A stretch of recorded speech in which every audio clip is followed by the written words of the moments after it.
Hello, everybody, and welcome to episode 72 of the OG Technically Trek. I am your humble host, Dave Prime, and over there, welcome back, is Captain Katie, who's feeling a lot better than she did last week. How's it going, my dear? I'm alive. I'm That's alive. that is always a Um, plus. yes, which is a very big feat considering all the fairground rides I went on yesterday. So if my voice starts to go, you know why. I've been screaming a lot.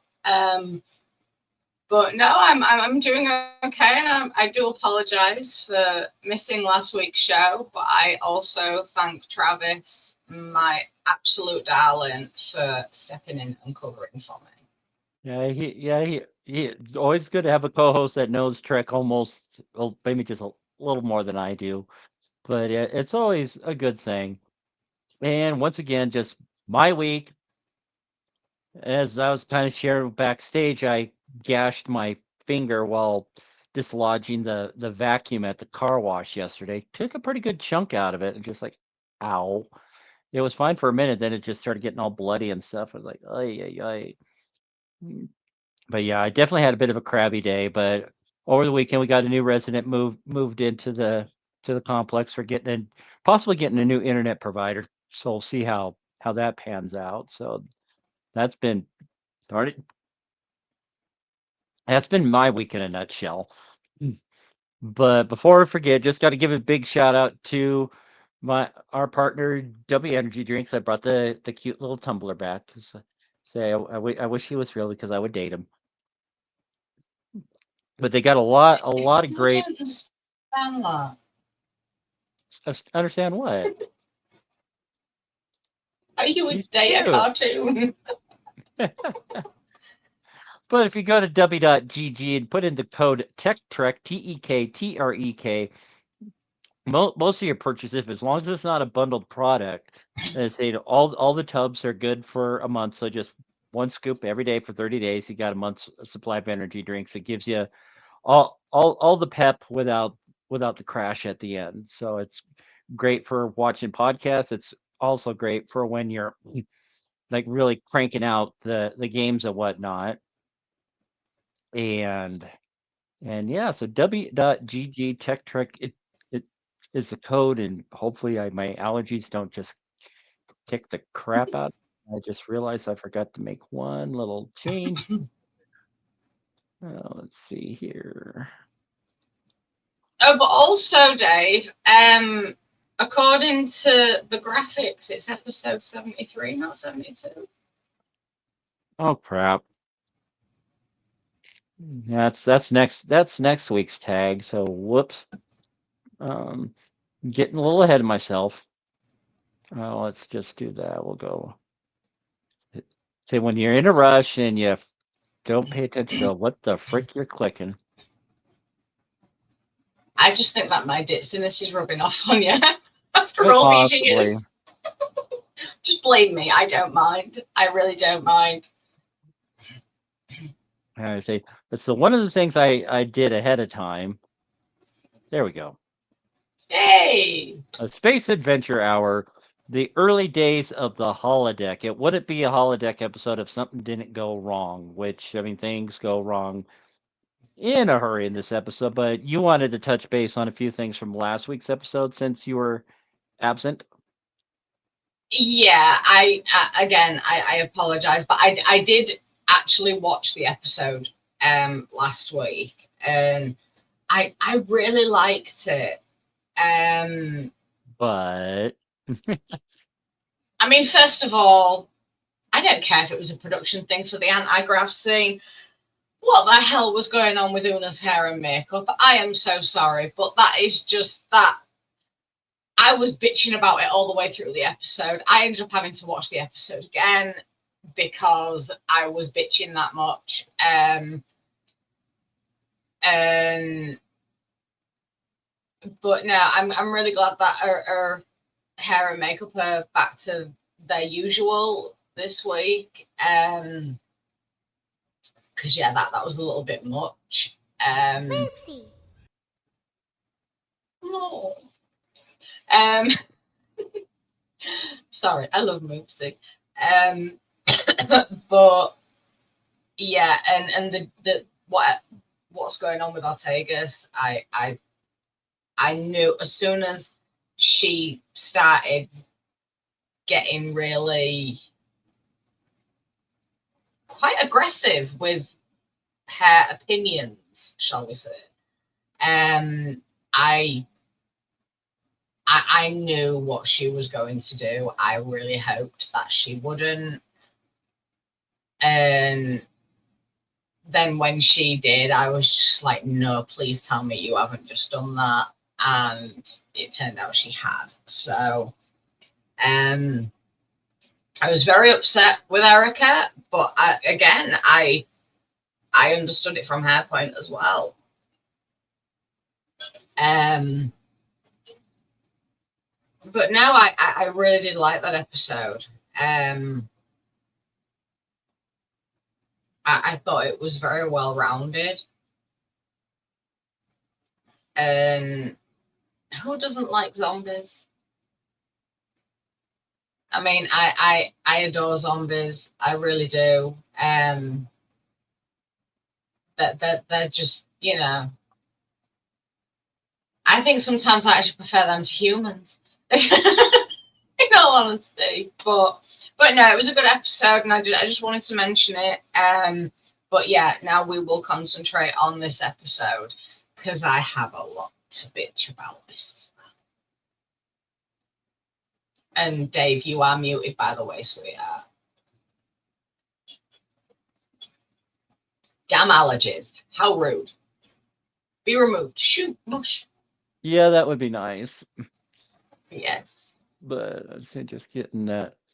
Forgot to get one little thing updated. So we got that. So save and show. Yeah, saying so it wouldn't be a holodeck episode if things didn't go Absolutely, Tyson. I love that. Yes. I was saying so anyone wow, we only have 4 viewers right now. That's rather disappointing. Saying usually we have about 15 or 20 at this point, so I don't know what's going on there. I think I've scared them off. Yeah, saying, but yeah, definitely Travis brought up a good point. Be sure and like and subscribe to the channel. See, I think I even got a little doodad for that before it ever disappeared, though. There it is. Yay, a little like and subscribe.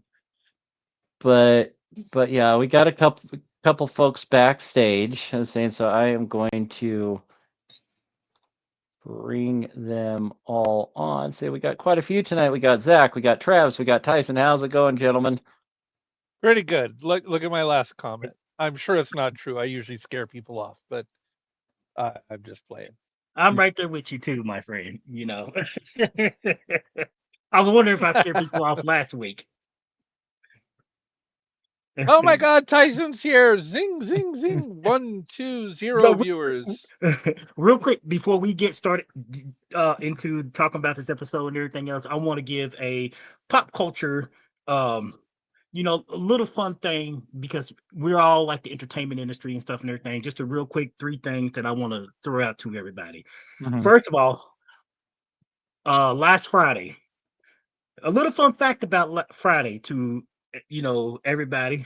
Uh, there was a movie that was released about almost 39 years ago. It was called Howard the Duck.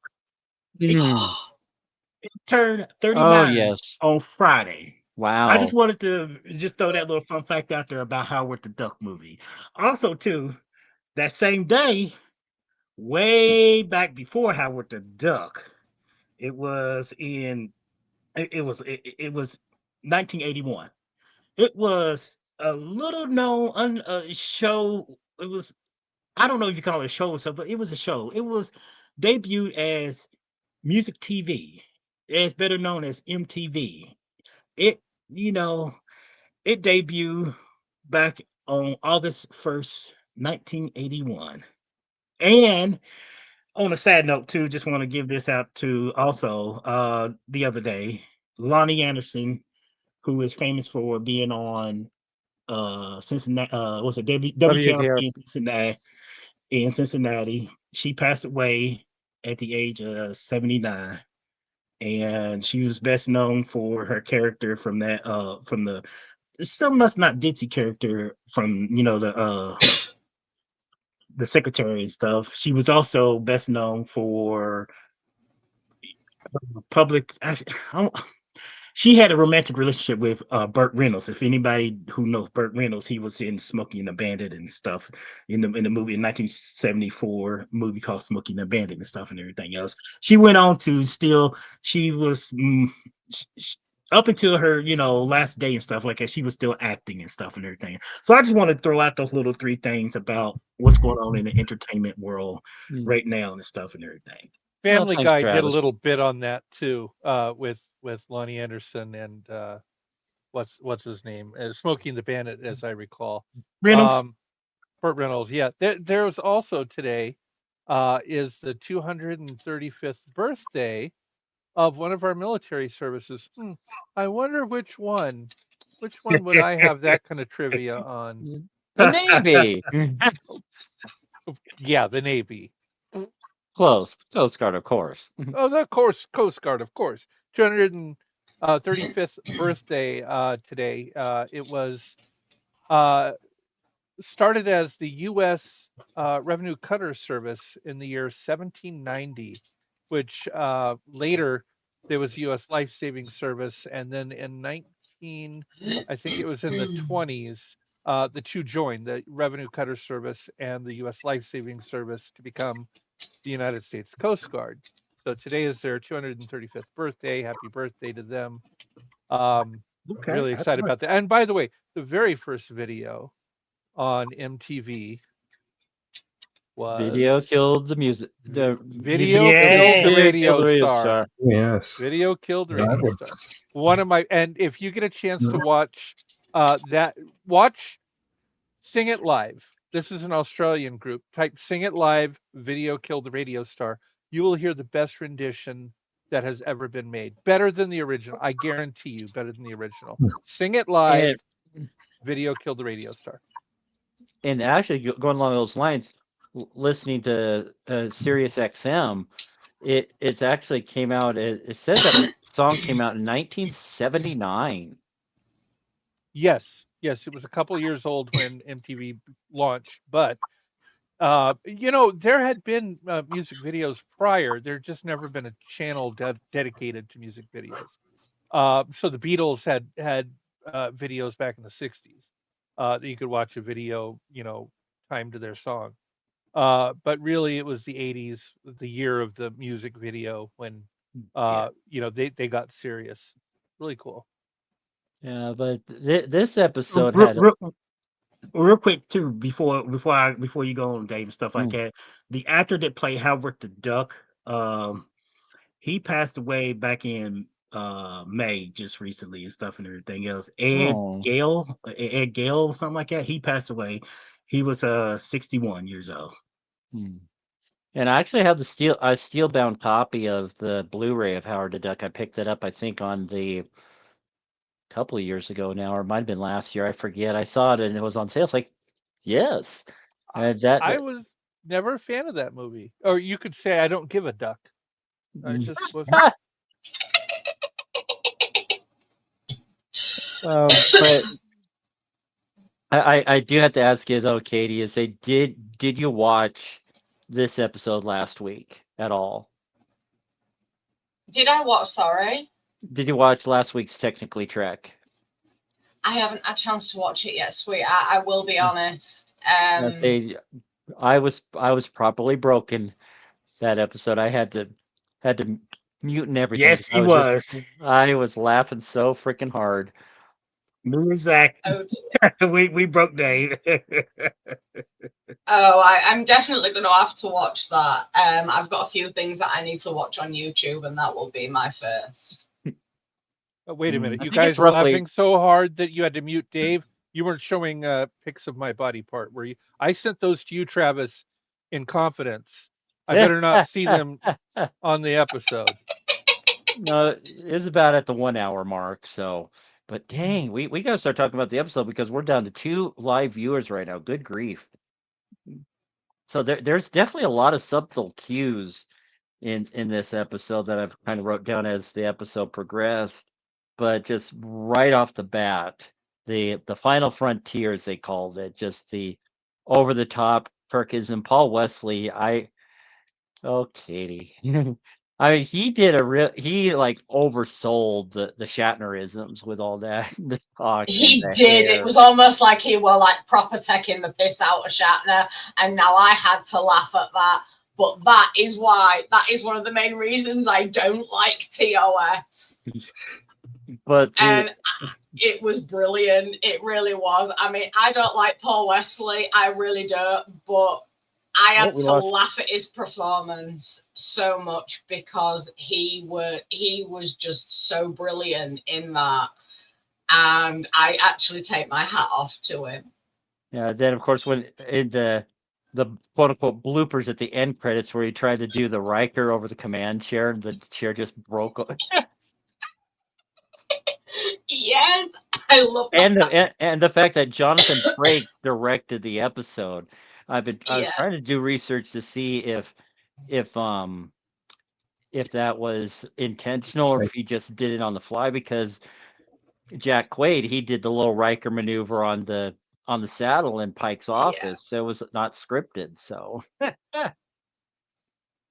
yeah, I mean, all of that, the overacting and the stupidity of everything, I absolutely loved it as basically a piss take of TOS. yeah. And I was just like, this better not be the entire episode or I am not watching it. And I will gladly be honest and tell everyone that is the reason I am not watching it when I come on the show. But no, I absolutely, I was laughing so much. And, you know, Paul Wesley has actually earned a few points with me for that. Well, yeah, those aren't my favorite episodes. The ones where they do the holodeck with the black and white and the, they've Voyagers started that, and then they made fun of it in Lower Decks, and when they did the Voyager episode when the holograms started taking over, and then they did this episode. I love the zombies, but I didn't really like the holodeck. Yeah, saying these just aren't my favorite. Yeah, saying like I watched the Shuttle to Conform because got to watch it for my show. Which, by the way, this is I think might be the only live like podcast talking about Star Trek where we welcome people to actually join in on either on camera or just on audio, because all the others it's just YouTube comments. And say, but here you can actually say what you're saying in the inflection you want to say it and the tone you want to say it, because you can only draw Zach. Oh, go Zach! I'm just here to fuck bitches and get money. I guess I'll be your bitch. There I goes take our quite Christian. offensively, seeing as I'm the only woman here. There goes our Christian minister. You'll have to I have to apologize for him. Really quick. Love that guy. Oh, yes. That's very Christian of me. You certainly are a man of the cloth. It is. I won't. With you, dear. Most of those cloths are wadded up and thrown in the corner, but I won't go there. Now, I don't know if I should be flabbergasted or horrified. You should be horrified, or is that a compliment? For me being a Roman Catholic, I mean, when I go to confessional, I always expect to see a glory hole, but it never happened. Oh my God! Wait, the priest when he told you with the holy water you need the gargle, right? Anyway, oh God! But my God! We probably broke Katie because she had to turn her camera off. when it comes to Star Trek shows, and there is another technically Trek out there, a show. It's not a bad show. I don't mind it, and I don't think that Star Trek shows should beat up on each other. It's terrible. So this one's better. My opinion is this one's better, but I don't want to cap on any other Star Trek shows, but they do pre-script and they don't let anybody come on live and talk. They rely only on comments. So yeah, Dave is right. Come on, you can talk to us, and this is what makes this show great. And once in a while, you even get a baptism from one of those two in the middle here. All right. But yeah, say the intro is just so TOS with So the TOS. planet, the Yeah. the 84-month mission. Oh, did you hear the submarine pings that were on the original Star Trek? Boop, boop, Yeah, boop, boop, boop, boop, boop, boop, boop, boop. You know that sound yes, that the Enterprise made? yeah. Then of course just like Greatly it's exaggerated. I wrote down so over the top, so not expected. And then, like I said, the 84-month mission. I'm just like, wow. But wait, when they ended Exaggerating. when they ended it with like the opening credits for the Final Frontier instead of the standard Strange New Worlds intro, I was just like, hmm.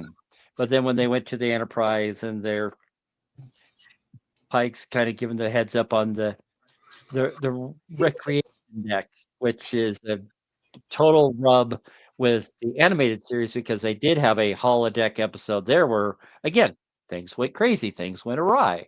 It's like every single holodeck episode is the same thing. Like Elementary Dear Data, which there's a direct connection to that episode in this one too. Yes. Saying it just things went My thoughts exactly. sideways. Yeah, saying Amelia Moon, a direct like kind of connection with Dixon Hill, kind of like along the same lines. But I mean, there's a lot that I wrote down when it comes to things like that. But I want to hear from everybody else. I was saying, Tyson, since you're the one that's probably going to be dropping off here first, you're up. All right. Well, I did start off by saying, ask me about the Zombots. Zombies, featured in this, and it was hilarious how it came up. Um, Briefly, Manu Intiraymi, who is Icheb, the original Icheb on Star Trek Voyager, uh, created a movie called Star Crew, and I got to play a zombot, zombie, a robot zombie in the movie. He sent me several clips, and I really love how it turned out. So I've seen some of those clips too, and I'm yeah, just it I helps to know I people. yes, yes. It was great for 2 days being on set. It was hot. I'm here to tell you that when you think of Hollywood sets and you go there and the green screen, you have all that in your head, right? Well, I was, I'm Southern California. I've been to Hollywood a billion times. I thought nothing of it. But when I got actually there to the set, to the green screen with all the cameras and everything in this huge warehouse, which by the way, they turn off the air conditioning when they film. You know why? Because air conditioning makes noise, and when they roll film, they roll sound. You can't have the, coming in from the AC. So you've got all these hot studio lights. You're dressed up in costume. And I just had like a costume jacket. It wasn't even, like fur or anything really, big. But my God, I was sweating like a hooker in church. I just, it was coming out of every That's orifice. awesome. I was just, it was like some kind of barnyard animal. You just and I wasn't even in the hot lights yet. Then when it was the Zombots' turn and we got up under those hot lights and we're going, you know what? That wasn't acting. That's just the way I was walking under those hot lights and being there for 14 hours. And I mean, there was no acting involved. It was just, oh, did you say go? I was like that. It was awful. So, props. Those people earn their money. And then, I think of Star Trek and how they do exactly the same thing. And they do it 14, 16, sometimes 18 hours a day after day to make all these seasons for us. And then you think of the people that really are dressed up. My thoughts go to Neelix and some of the others who really have all those prosthetics and, the jacket and the under those hot lights. I just don't know how they do it, but it was wonderful. I did, I'm not a Walking Dead fan, so even though I played a Zombot, not a huge zombie fan, but it was amazing. And I really loved the end where he and Christine got not Christine, who's the love interest of the captain, the other captain. What's her name? Battelle. Yeah, Captain Patel. They started, with "Why didn't you tell me?" and got into a little bit of an argument, but at the end, I don't know. I don't want to give any spoilers, but it was nice.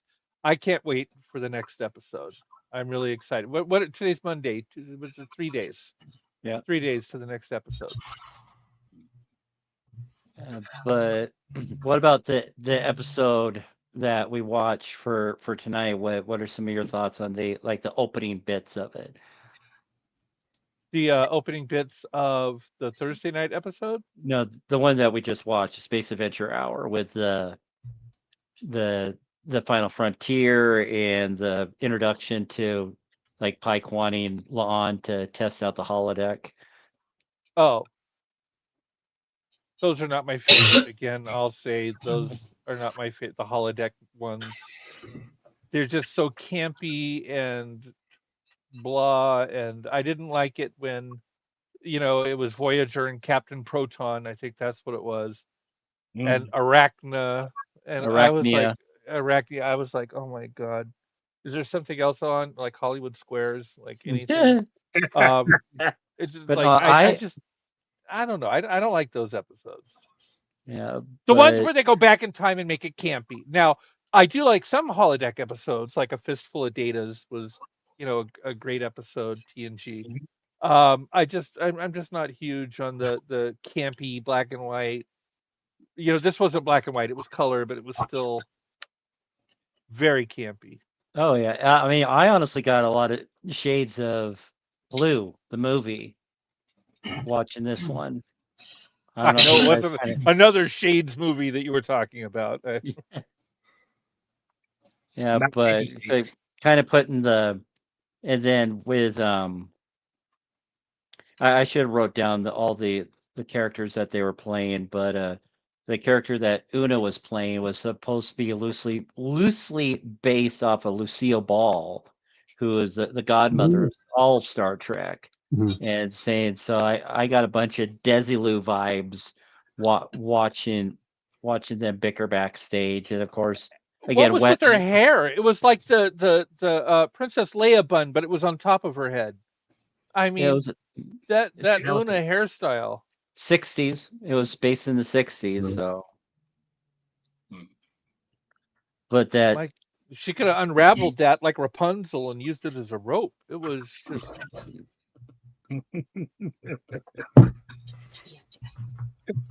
but Spock made another reference to being that Sir Arthur Conan Doyle was his ancestor.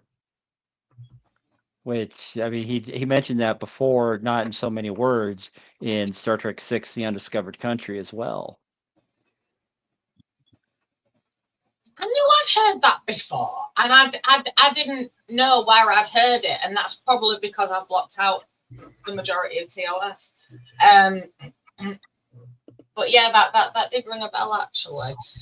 Just yeah, I'm just not going to mention anything about Spock until near the end of the show because yeah. Okay. So. But no, do you know what? I'm just going to say it. I mean, Tyson, I am questioning our friendship about these episodes because, I mean, Captain Proton, I absolutely loved the Captain Proton holodeck. And when Janeway became Arachnia, she owned that. All hail. Oh, absolutely. You know, and I don't. So, some of the holodeck episodes I don't like. I will admit, but there's a lot of the holodeck episodes that I really do like, and this one I actually did like because it showed a very different side of La'an, and it allowed her to just express herself a little bit, even though she was basically doing the same kind of job that she does on the Enterprise. She was a lot more relaxed and open, and it did show a bit of a different side to her, and that's one of the reasons I love this episode. And you got to see Scotty all jittery and panicky, and just how we love him. No, please, Phil. No, when you mentioned Scotty, no, I had some thoughts about that while watching that. First of all, I'm so glad that he's become part of the crew, because when he showed up in that two-parter, I wasn't sure if he was going to stay on, but I really like the actor, and I really like Scotty's always one of my favorite characters.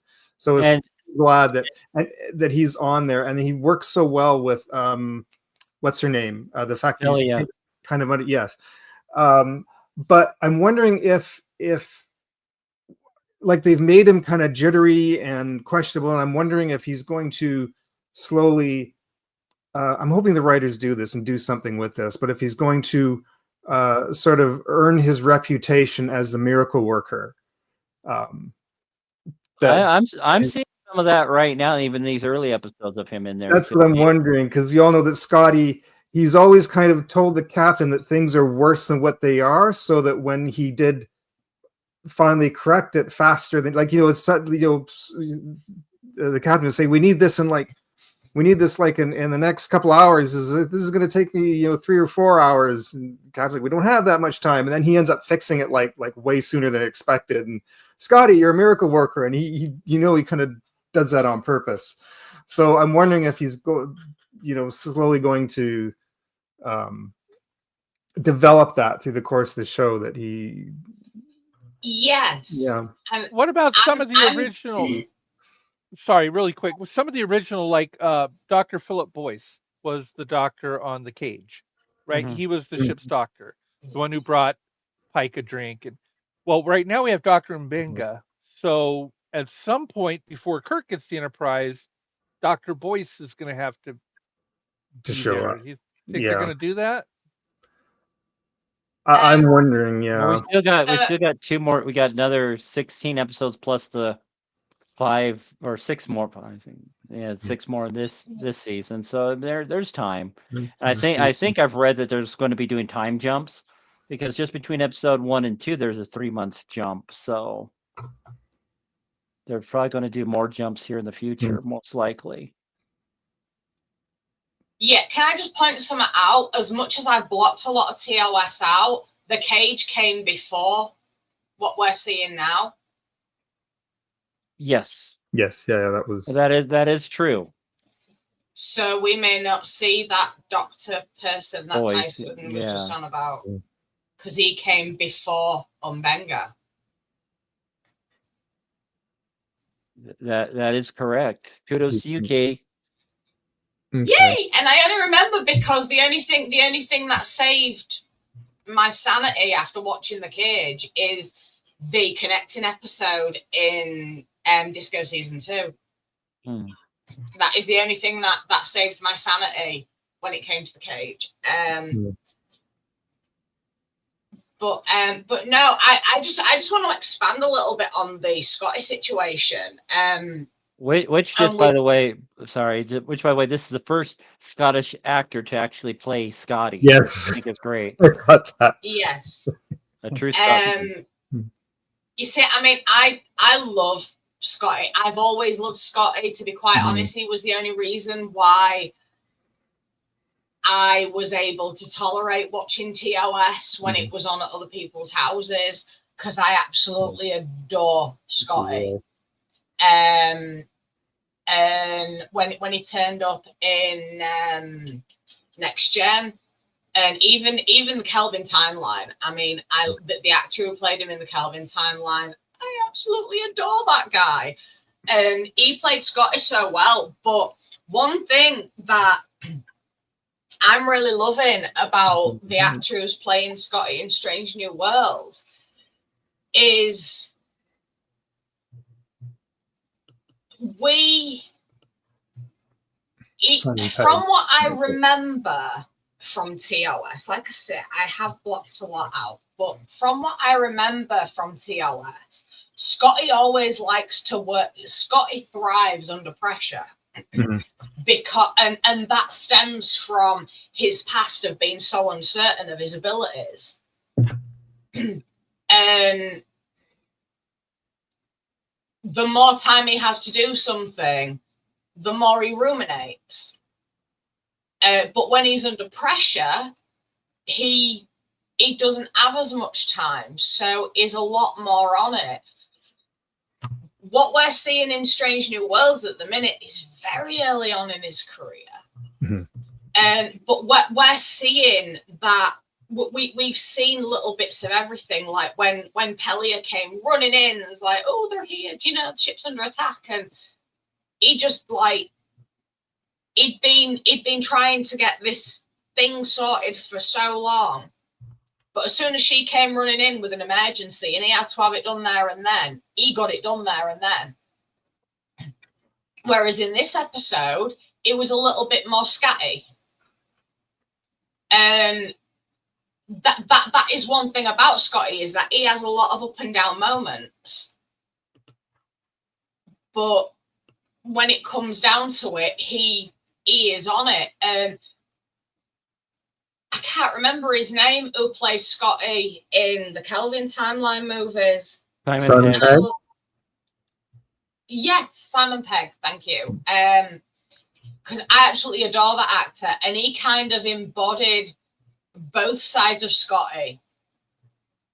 You know, the running around, headless chicken, I'm on it, Captain, you know, and then he's just like, no, we can't do that. The ship is not built to do that. The ship will not do that.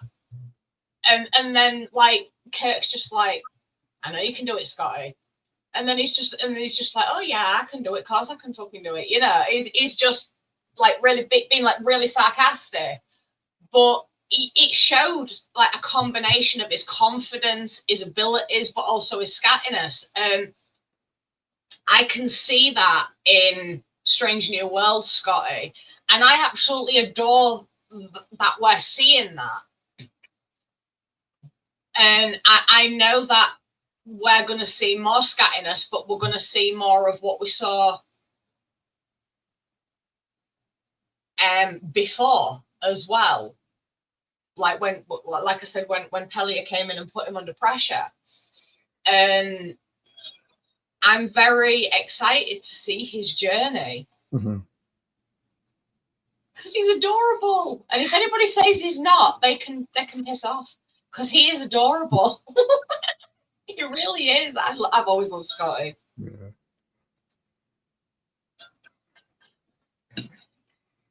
And can we please talk about Uhura's hair? Yeah. It is gorgeous. Holodeck Uhura, yeah. Yeah. Oh no, I'm on about Uhura, not the holodeck version. I adore her hair. Yeah, everyone's getting a lot of different hairdos this season, I've noticed. Oh yeah, but her hair is absolutely gorgeous. I love it. I mean, don't get me wrong, I liked it in the holodeck as well, but I really love the do that she's got going on. I absolutely adore it. She is stunning. I love Uhura.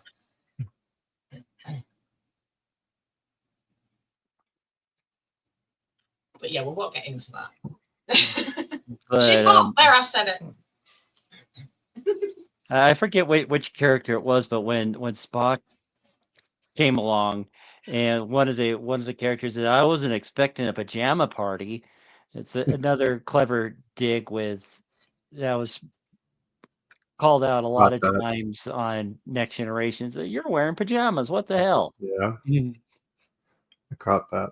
Can I actually throw in a little comment that I thought about when I was watching this? Because I did get a kick out of this episode. I have a feeling it's going to get some slack for being another funny episode, but I mean, it's a definitely good episode to follow up the zombie episode. So yeah, true. For a dark episode to have something a little lighthearted. Yeah. I actually got a kick out of it, but when I was watching the intro, I had a feeling it was something to do with the holodeck, and probably why the Enterprise never had a holodeck on their ship.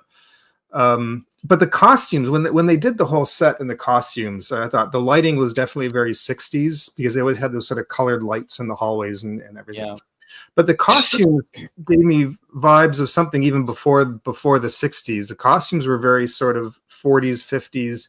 I even thought about, I had to look it up, Forbidden Planet, because it was driving me nuts thinking, where have I seen outfits like this? And I had to look up Forbidden Planet, and it made me think of that when I was looking at them. I mean, they're obviously original costumes for the show, but it was just interesting design choices that it's sort of a mix of like 40s and 50s kind of those old serials like the old Flash Gordon serials, that kind of thing is what they've kind of more based the costumes off of. But I got a real kick out of it just for the whole design element of that at the beginning. Well, the original Buck Rogers. Yes. I mean, original. Yeah. Yes. Yep. Oh, and the other thing, just kind of going on that dig on how low budget that the original Star Trek was, the Angosian, is so you could see the little sticks for her arms, which had eyeballs in her hands. It's just like, wow. Yeah, and then of I course love that. with the bloopers at the end, with her having problems standing up and all that because the equilibrium is probably completely shot. Oh, if I was younger and had time, I would totally make that for like a convention. But it just kind of gave that 60s sci-fi vibe totally. And I love that because I actually like 60s sci-fi. Well, okay, so Star Trek, the original series, was 66 to 69. So 2001: A Space Odyssey was a contemporary, right? But you can tell the difference that money makes because you watch Star Trek, you look at the effects. Now, Star Trek, I loved. Great show, great actors, interesting stories. I'll watch it all day long. But when it comes to special effects and realism, you can't really compare it to 2001: A Space Odyssey. Stanley Kubrick. I mean, it was that movie holds up today with today's computer effects. That movie holds up today. I mean, if they could have treated Star Trek the way they treated 2001: A Space Odyssey, it would probably look very much the way it looks in Strange New Worlds. I wish they would have given. I don't know that it was Paramount. I would think it was Desilu back in the day. I think Desilu could have put a little more money into it. Yeah, Desilu, I think, did the production aspect, but they used Paramount as a springboard to get it out there. It was, well, Desilu was bought out by Paramount. So I don't know. I think it was filmed on Desilu Studios. It was actually at Desilu Studios where the sound stage was. Paramount bought it, and then it became, Paramount's, which has lots of sound stages around Los Angeles. Universal, what is it? Studio City, some of the others. Anyway, just, I wish they could have spent a little more money on it, but I love it. I do. We're coming up. I'm going to have to jump here. I apologize. I've got net control duty, so I'm going to leave it a little early. But I will say this: you guys are amazing. This show is amazing. And for all the Star Trek shows out there, of course, I love this one the best. And maybe, fingers crossed, Dangerous Thoughts will be back next Wednesday. Next Wednesday, I was actually going to ask that, saying if you had any word. Well, I talked to Manu last night. Next Wednesday is the goal.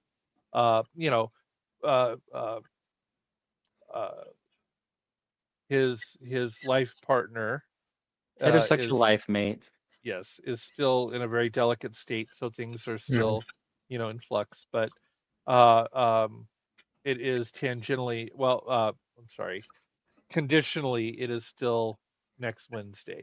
Maybe we'll see. Fingers crossed.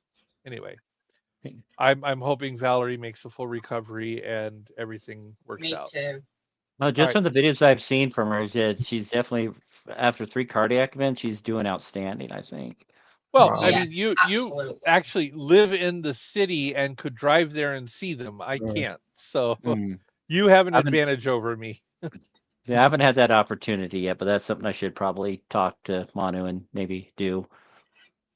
Yes, bring over some mocktails so that you guys can and play, drink, and have a great. Because she's not going to be able to drink either, so mocktails would be fun for everyone. I All right, agree. All right. have a good day, guys. See you later, See my you man. soon, darling. Love you lots. Mwah. Bye. All right. Ooh, I timed that just perfectly. He dropped off just as I switched over the camera.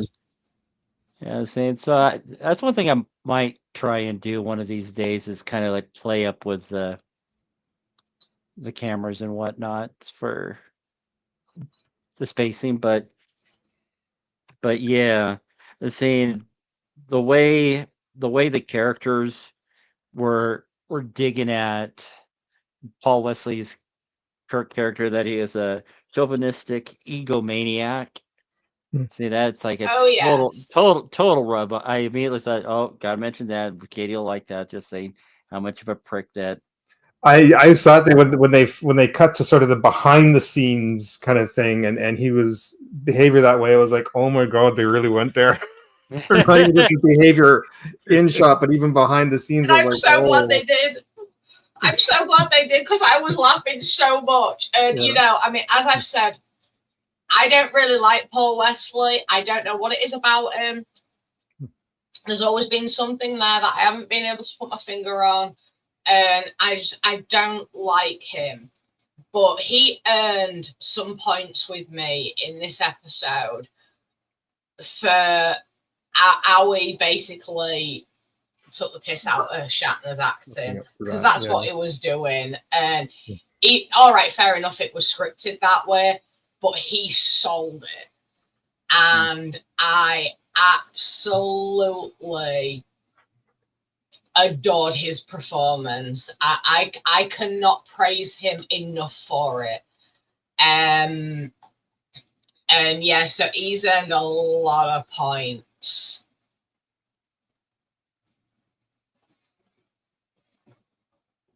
I really did love him in this episode. Yeah, saying the ruminations are that by the end of the series, it's going to be when he takes command of the Enterprise. So we'll see if that pans out or not. It's still another two-ish years away. But yeah, Yeah, I agree, Paige. Yeah, I've seen the videos too. Yeah, and yeah, again, based on what she's gone through, the way that she is right now, it's fingers crossed that she is going to make a full recovery. I have every faith in her. She is strong, and she has so much love around her. I mean, Manu was devoted to the Lady Val, and you know, we all love Val to pieces. And you know, she is a sister witch, and I have been doing a lot of healing rituals for her, sending her a lot of healing and a lot of love and strength as well. But she is holding her own, and she is doing so well.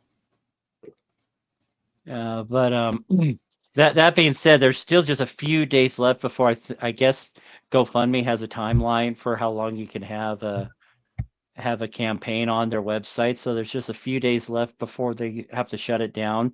They're only about 70% of their goal. So down in the YouTube description there is a link to Mono and Val's GoFundMe to help with the costs of the horrific bills that they're going to incur from her 1 month stay at not one of the best hospitals in the Springs, but options were limited. Time is of the essence. They got her well, but yeah, the bills are going to be horrendous. So you can donate $1, $5, $10, $50, $5,000. They'll be eternally grateful for any dollar amount that anyone's able to get out there for them. Sorry. Absolutely. But yeah, going off what I said earlier, just when they realized that they lost contact outside of the holodeck, it's the typical holodeck episode. Safety protocols go offline, yet they can't turn it off, and they can't get the exit to pop in the save them. So it's just like, yeah. So it's like, why am I blanking on the name of the episode? It's the first season episode where first time that Ricard did a Dixon Hill book, and saying they got stuck in there. And then, of course, Arman Bashir with DS9. So it's not limited to Federation holodecks. Cardassian holodecks are just as Yeah. is something going wrong? You talking about the big goodbye? The big goodbye, yes, thank you. But yeah, saying Paige, yeah, Val is an incredible woman. Absolutely.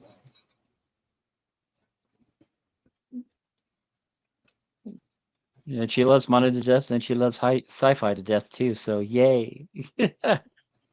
My kind of woman. Mm-hmm. That's why we get on so well. Amen.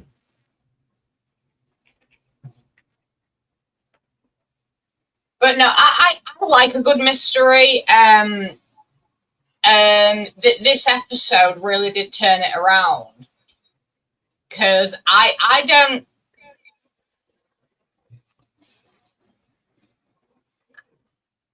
I will admit, usually when, I mean, I've watched that many murder mysteries in my time. You know, I'm a very big Agatha Christie fan. Sherlock Holmes. I mean, I grew up on Agatha Christie and Sherlock Holmes. And you know, I got used to looking for all the little clues as to who the guilty party was. And I didn't see it being Spock at all. no, I didn't. I mean, I knew that there was something off about Spock, but I actually put that down to awkwardness. Because of what happened at the beginning of the episode, that little like moment. But you know, I did not see that coming.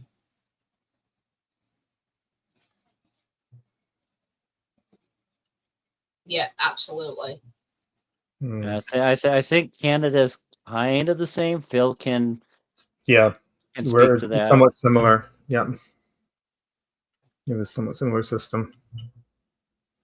Actually, most of the world does. I think it's the U.S. is the only one holding on that. But side note.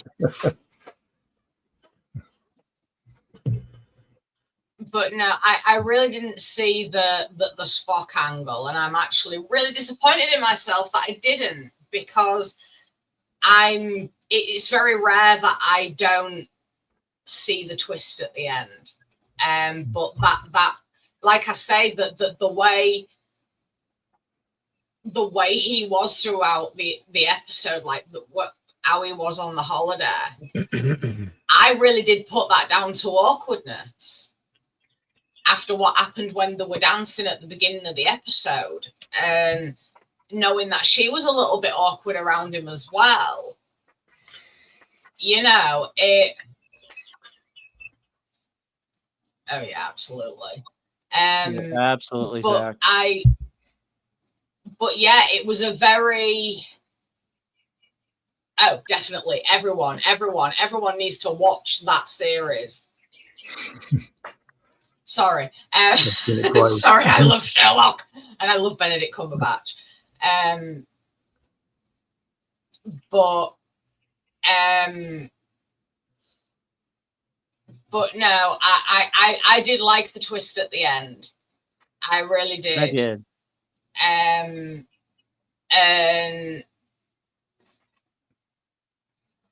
although you're gonna be really disappointed in me with this.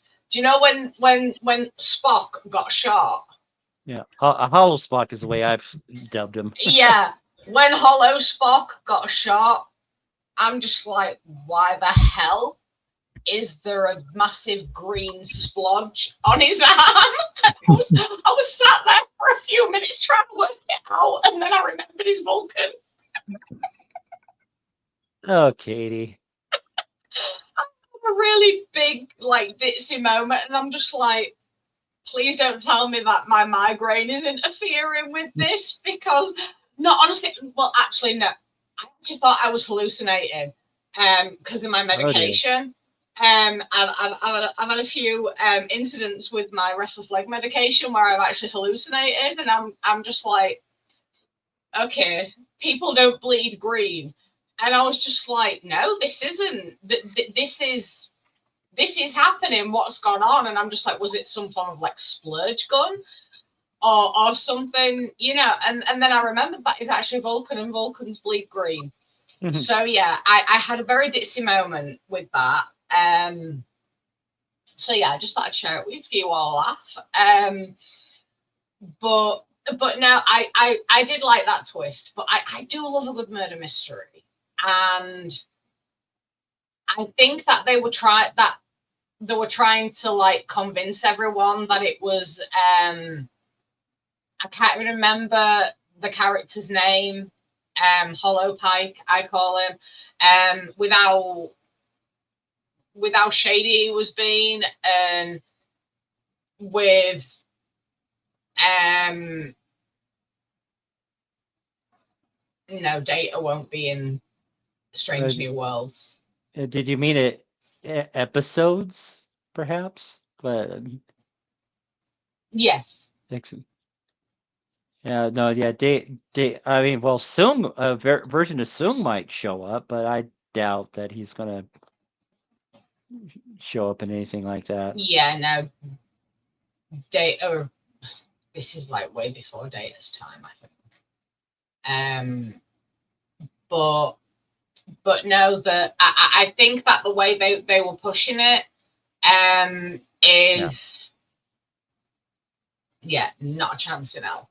No. But I think that they were trying to make it so that the Holodeck, whatever his name was, I can't remember, was they were trying to make out that he could be the killer because of how dodgy he was being and how nervous. Yeah, TK was the character's name. TK. Yeah. He is a similarities to Gene Roddenberry. Yeah. But I knew instantly what they were doing with that. And I'm just like, regardless of how dodgy he's been and how nervous, he is not the killer. Because that is just too obvious. Yeah. It's the alcohol. Yeah. Absolutely. But no, I actually liked it. Even though, fair enough, it was a little bit cliche, as it's been mentioned, holodeck episode, everything goes wrong, the ship becomes endangered, all that. But I still liked it. It was different. And even though it kind of wasn't at the same time, but it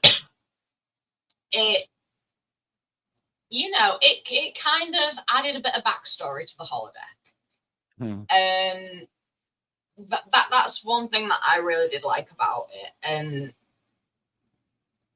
like I've already said with La'an, but there is one thing that I really do need to speak about.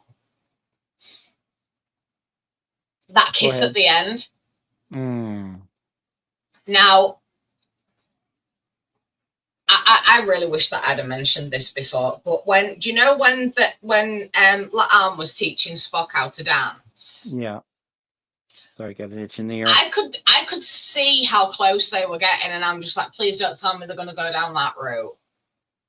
And then nothing else happened, and I'm just like, oh, it was just one of those. Yeah, everything's fine. But then this episode, right at the beginning,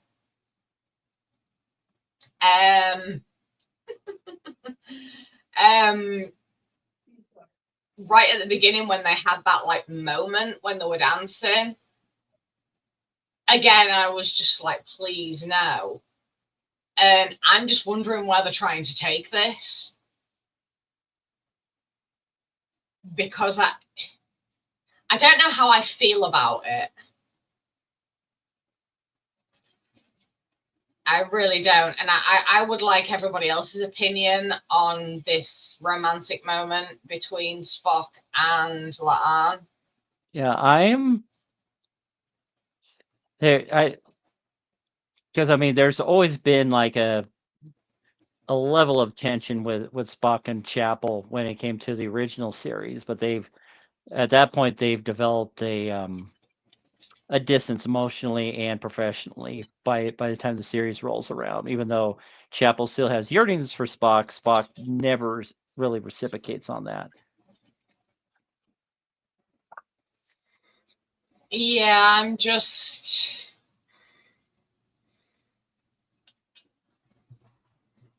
We're talking about the recent episode of Strange New Worlds that aired on Thursday there, Jim. Appreciate you popping in.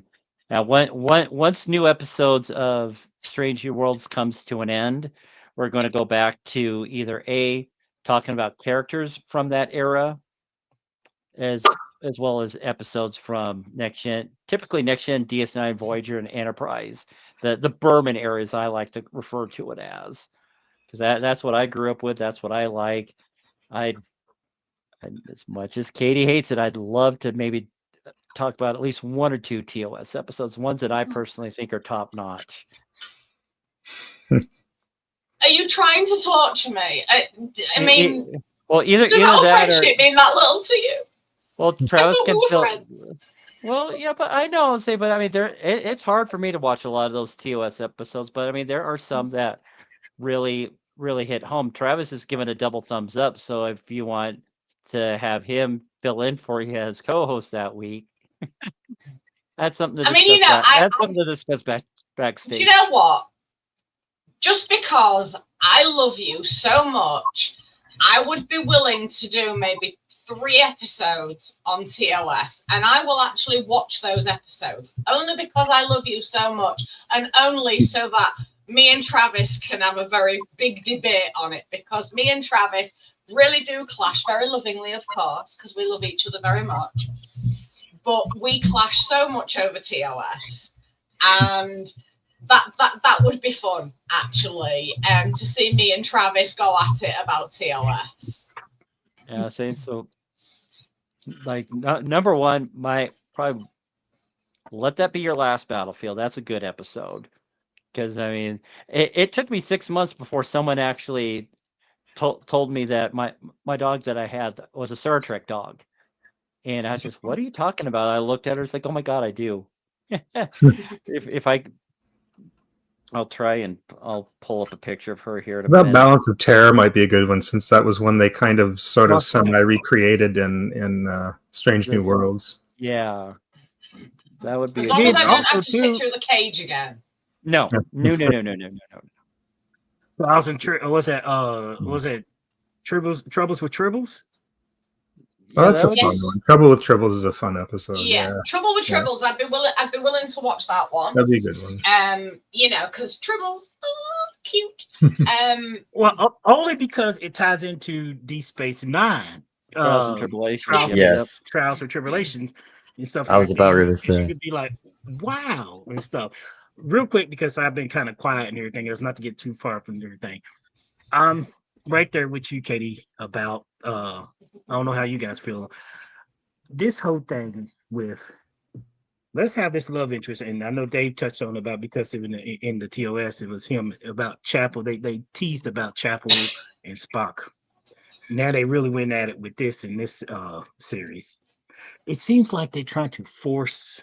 They want to force relationships upon each other on the ships and stuff and everything else. And I'm like this. If you think about this, if you were to have interpersonal relationship with somebody, that's what they say in the office, in real world and stuff and everything else, things can go, let's just say things are not always hunky-dory behind the scenes and stuff like that, because people clash, disagreements and stuff like that, and it can affect your work. And it can affect your judgment and stuff and everything. I feel like the same thing about this particular episode, when they try to like force, I'm gonna say they force, but they like, you know what, since everything didn't work well with Chapel, let's give Spock a new love interest. It's like we got to give everybody a love interest and stuff and everything. It's just like, oh, come on, people, look, Space ain't about all about the love interest stuff like that. I know they want to do this. Hollywood's about like battles and stuff and blah blah blah and everything, but they have to throw in romantic stuff and everything. I'm not a person about the whole romantic stuff. Just write a good script, leave that blah stuff and everything aside and everything else, because it just seems like we got to throw some tension in there between two colleagues and stuff and everything. And guess what? If it doesn't work, who's going to lead the ship? Is Spock going to lead the ship if him and Lennon don't get up and like, man, I can't work around you. Until I see you or you come on the bridge and everything else, I get this panic attack or something like that. Or Lennon be like, oh man, every time I see Spock, he dragged me up the wall and stuff. It's like you work on the same ship, unless you get transferred and stuff and everything. That's my issue with a lot of stuff like that, because they toyed with this in Voyager with Janeway and Chakotay.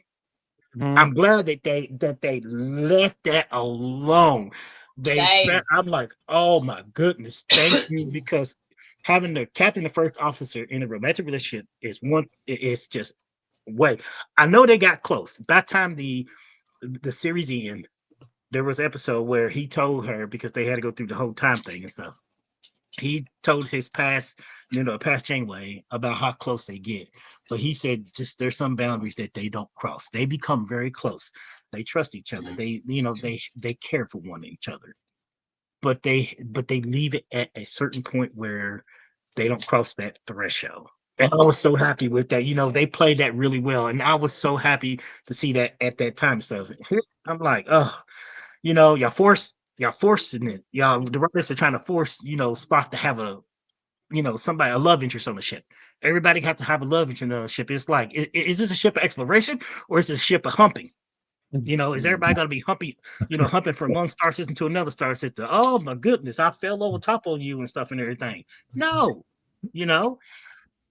it just that's one of my issues that I had with this particular episode, Katie, and stuff. I would have thought like an organization like Starfleet, they would discourage that sort of thing to keep a certain rapport with members on a crew. Like even at a job, they tell they warn like don't get into any kind of relationship with your coworkers. Like that creates a lot of problems in an office situation. And yeah, I you can get fired for that sort of thing. So I've seen it. I've witnessed some stuff like that before. Oh yeah. I mean, it's just one of those things. Yeah. Now, as much as I have an issue with like the forcing of relationships on screen and stuff, in all honesty, that is very realistic what they do with it.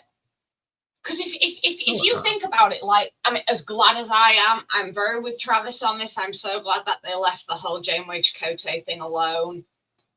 But one thing that you've got to look at is, if you are in close proximity with someone every single day, and you rely on that person, like with Janeway and Chakotay, you are relying on that person day in, day out. You are working so closely together. You get on, you have similar interests or different interests that you like discussing. Because, everyone says, everybody is different. But, we do like to discuss different interests. And, under those circumstances, especially in such a small environment, that is actually quite realistic that things like that happen. And I don't think so much that they're just trying to force relationships for the sake of it. I think to some degree, yes, potentially that they could be, just to add that bit of tension, as you said, Travis. That again is very realistic that the writers would want to do that. But it, like I say, it happens in real life. And, this is why when I was able to work, I did not fraternize with my co-workers. I went to work, I would get on with them at work, but I never exchanged numbers with anyone, social media, anything. And, because I just couldn't be doing with any of that. And you know, it is very realistic that these tension points would be put into something like Trek, especially with them being like, you know, going out into deep space. They're very much alone, even though they have got Starfleet if they need them. You know, they are very much alone, and you know, probably half of the crew screwing each other behind the scenes. You know, you just don't know. For all we know, there's like major orgies going on once a week. We don't know that. We don't Could know be. that, but you know, it could happen. Going where no man has gone before. Well, I mean, Thank you. Yes. yeah, Seven made it known that Tom and Belana get jiggity with it. It's just like everyone on the deck Exactly. knows when you're having romantic relations. Exactly. You It's- know, it- it happens. It really does happen. Whether it be a fling, it turns into, you know, a lifelong commitment, or things go all tits up and everything. You know, it happens. It happens on Navy ships. It happens on, you know, it does happen. You know what? By the 24th century, I say by the time we got to Star Trek Next Generation and stuff and everything, thank you for the holodecks, because guess what? You know what? You can play out your fantasy in there. You can get your, you know, your knickers off and stuff and everything else. You know, you can go in there, and there's people who got, you know, waste distraction from holodeck waste distraction and stuff and everything. You know, you play out your fantasy in the holodeck, whatever, you know, you want to create, whatever problems you want to have and everything. So, you know, that's one thing. Hey, I love exactly, Jim. exactly, I Jim, love Jim. exactly. You know, you start thinking about that, it's like, you know, that's one thing you can compensate from, you know, wanting to have a blowout orgy, you know, somewhere in main engineering or something like that, or you know, someone's Data's quarters. like that, and you know, Data's quarters. Yeah. Top- Well, you know, set he is your- fully set your- functional. set your faces on stun, everybody, because it's going to be a while, you know, warp drive seeing tonight, you know, something. But no, you know, But it's just one of those even though there is the holodeck, some people may not like to, you know, screw holograms. You know, that they may want that proper connection with someone. But you know, I mean, tell that to Bortus from the Or I Orville. was gonna say that because Well, switching yeah. franchises, Bortus really got hot and heavy Oh yeah, in their Yeah. whatever, I forget what they that call was their kind of a holodeck. hilarious episode though, when they went to try They and call them fix the simulations. simulator. Yeah, when they went to fix the Simulator. simulator. Yeah, when they went to fix the simulator, I was just, every time I watched that scene in that episode, I just cackle like crazy because it is so funny. But no, it's some. I mean, you know, if we develop holodecks, I can hold my hands up and say I'd probably give it a go. Yeah. I probably would, you know, just to say that I've done it, you know. Make sure there's somebody there for waste distraction, holodeck waste distraction.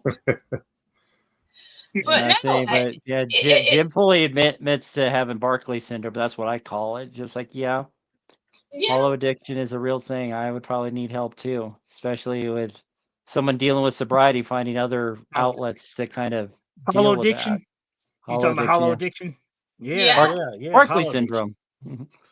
Yeah. That's just one of my things. Also, too, like I look at, you know, I like the little like the thing. Like, did anybody notice Spock caught up the arch? Yes. Yes. Yeah. That was pretty. I was like, okay, they bought that. They bought that in the arch and stuff and everything else, you know. And I noticed too that it wasn't like you guys mentioned early in the beginning of the in this what we were talking about earlier. You know, this wouldn't be a Star Trek episode, especially a holodeck episode, without some sort of, you know, malfunction and stuff.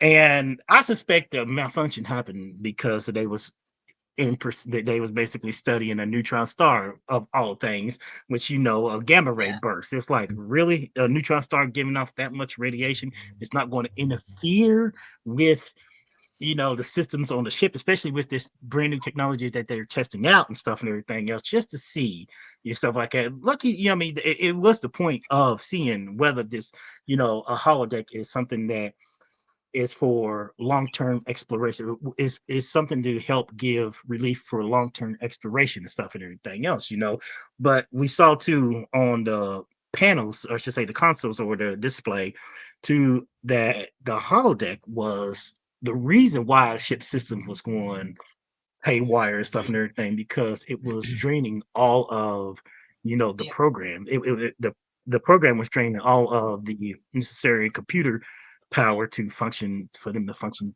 for the ship and stuff. And that was an interesting little thing, because we seem kind of like they mess around with the Moriarty took control of the Enterprise Mhm. twice and stuff and everything, about like what happens when you start fooling around with the holodeck, and it has a it can affect ship's functions, primary and secondary functions, and you'd be like, what's going on? I mean, nobody talk about, like, okay, when Data and LaForge was experimenting with being a backup computer, Data being a backup computer, Troy, Worf, and Alexander was on the holodeck in the Old West, American Old West. Fistful of And datas. you just be like, oh my goodness. They just, it was a really interesting episode, but it just shows that, you s- it, holodeck technology can be a little fragile if you start, if you start playing around and, doing other things, cross, circuitry of like different systems and stuff and everything else. But needless to say, Tyson said it wasn't really his, this particular episode was his favorite. And what I mean? It wasn't really mine either, too. It was it was Oh, okay in a sense, because you got to see some interesting stuff. I like that. I like that they took this holiday. Lamont had a program, and it was set in 1969. That was the interesting thing. The program was set in 1969, and it reminded me of back to Deep Space Nine episode. What's that? Man Bashir, Mhm.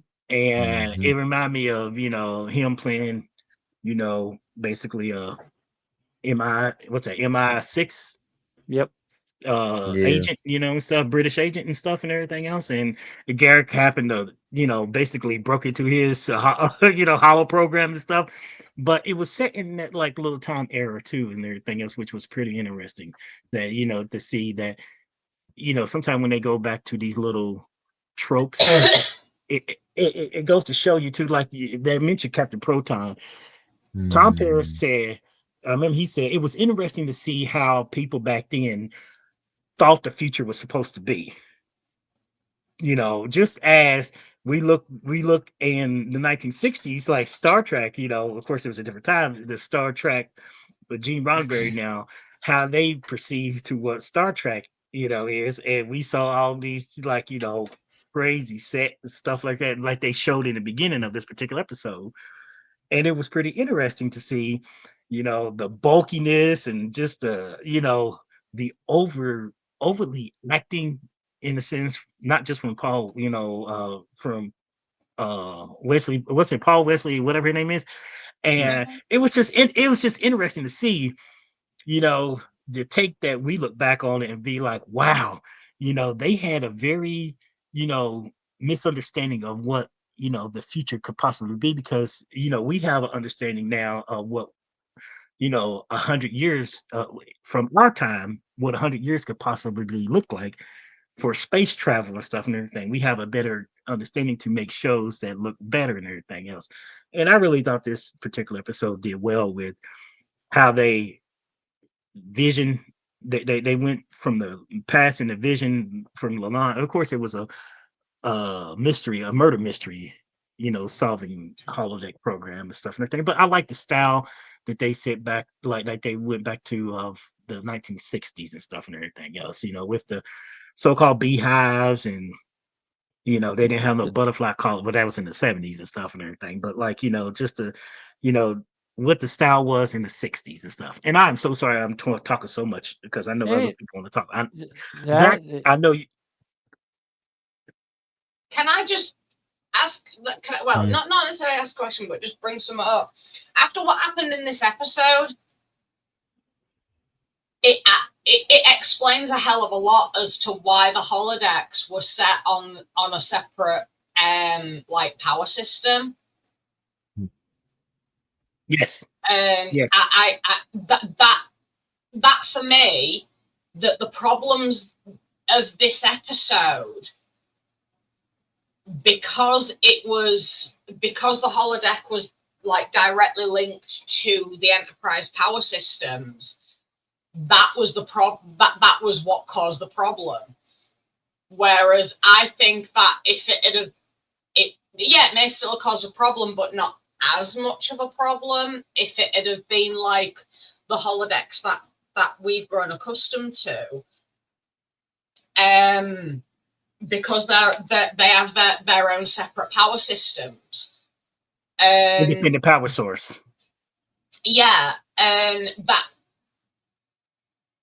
it kind of just like builds the backstory of the holodeck, and that is like one of the main things that I loved about this episode is, you know, it's one thing getting a backstory of Trek and how things came about, but the backstory on the technology, that is what I like as well.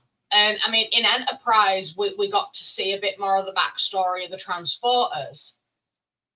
A lot of aversion towards the new technology. Yeah, yep.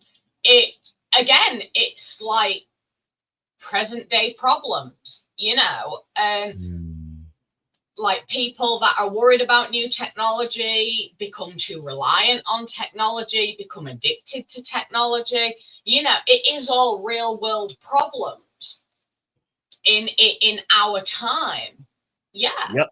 And yep. I can't do anything without this phone. Yeah, gotta love the Voyager background I downloaded recently. I like that. But no, I love this episode because you got to see a bit of the history of certain technology. Like, regardless of whether anyone's just like, oh, another holodeck incident, you know, it's so much more than that.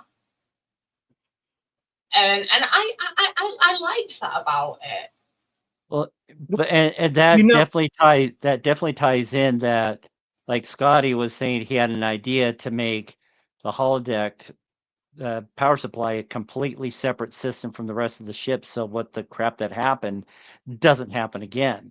And saying, so it kind of explains why we didn't get a holodeck on the original Enterprise, because they were still trying to figure that stuff out. You know what, right there, Dave, I was just thinking about this too. What if this, you know, you look at this, the Daystrom Institute. Did anybody ever think about the Daystrom Institute when they kicked it? You know, kick it back to say this was created from the Daystrom Institute. The Daystrom Institute put it like a beta testing, like beta testing. So they beta tested it, and you know, you see what, you know, problems, you know, you try to work out the bugs and stuff and everything. They sent the technology back to the Daystrom Institute, and they told the Daystrom Institute, you know, what, you know, happened and stuff and everything, blah blah blah. They spent many decades, you know, trying to perfect, you know, work out the bugs and stuff like that before they implement this on a fleet-wide basis and stuff and everything else, you know, and let the technology out, you know, because they came out. I remember Tom said something about holo novels. When he grew up, there was holo novels at the doctor's. When he went to the doctors, he always had, you know, the updated holo novels and stuff and everything. So you look at, you know, the stuff like that. Some of these technology, like, okay, for one thing too, in TNG, when Birminhoff Rasmussen traveled to, you know, the 24th century, we all know he was from the past, but he made himself look like he was from the future.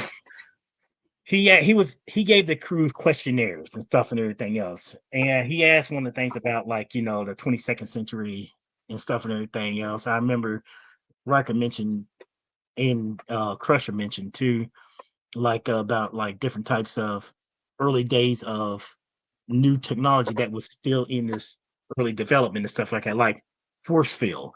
Like they use force fields, like they have shielding stuff like that, but at this point in time, they didn't have force field like a hull breach. They seal their hull breaches using force fields and stuff and everything. Or they, somebody running loose on the ship, they will capture them in the force field, in the containment field, or you could say whatever and stuff like that.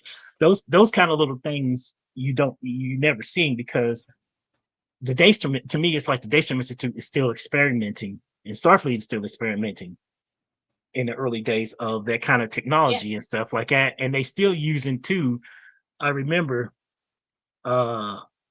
when Daystrom himself, when they was using duotronic technology, duotronic computers and stuff on ships and stuff and everything. But by the time, I guess in the somewhere in the 24th century, the mid to late 20, somewhere in the mid 24th century, they switched over to isolinear processor chips and stuff and everything else, because I remember that was another little trope that I remember Jordy mentioned to Scotty, and stuff like that, because he asked about the duotronic technology. Go ahead, Dave. I'm sorry. No, it's just like you're talking about the isolinear chips. I mean, those huge ass chips that Scotty was swapping around and whatnot in the room he was at. So I say those are like early isolinear chips.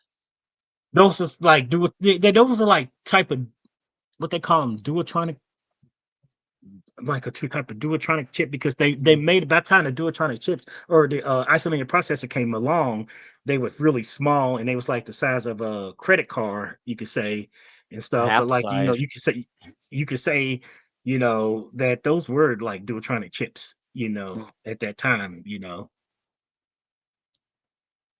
So I just got a news alert. Thankfully, it's not here, but kind of east of here, there's reporting hail the size of apples right now. Oh my.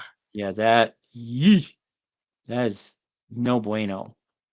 See, they're under a tornado warning out there, but apple-sized hail. Like, what the hell? I know Phil's in Toronto right now, and and Dave's out west in Colorado and stuff. But like, I don't know if about you, Katie, but just real quick, not to throw off our particular subject at hand and stuff like that, we have been having some crazy wildfires here, some dangerous in the mid to upper northeast of the United States, and then in Canada as well. The air pollution has been horrible. Cities have been like, people are wearing masks. It's just, and then in the South, we have a lot of flooding. There's been a lot within the past few months. There's been so much flooding from Texas all the way to, but hey, Sean. Yeah, joining us out through Rumble. So yay. Welcome. Hey. And actually, I just buckled down. I subscribe for premium on X/Twitter, so I'm gonna start streaming on my main Twitter account, because that's where I got the 1,700 odd viewers or subscribers right now that follow me, versus 40 on Technically Trek. So I might try and see if I can piggyback on the Technically Trek, but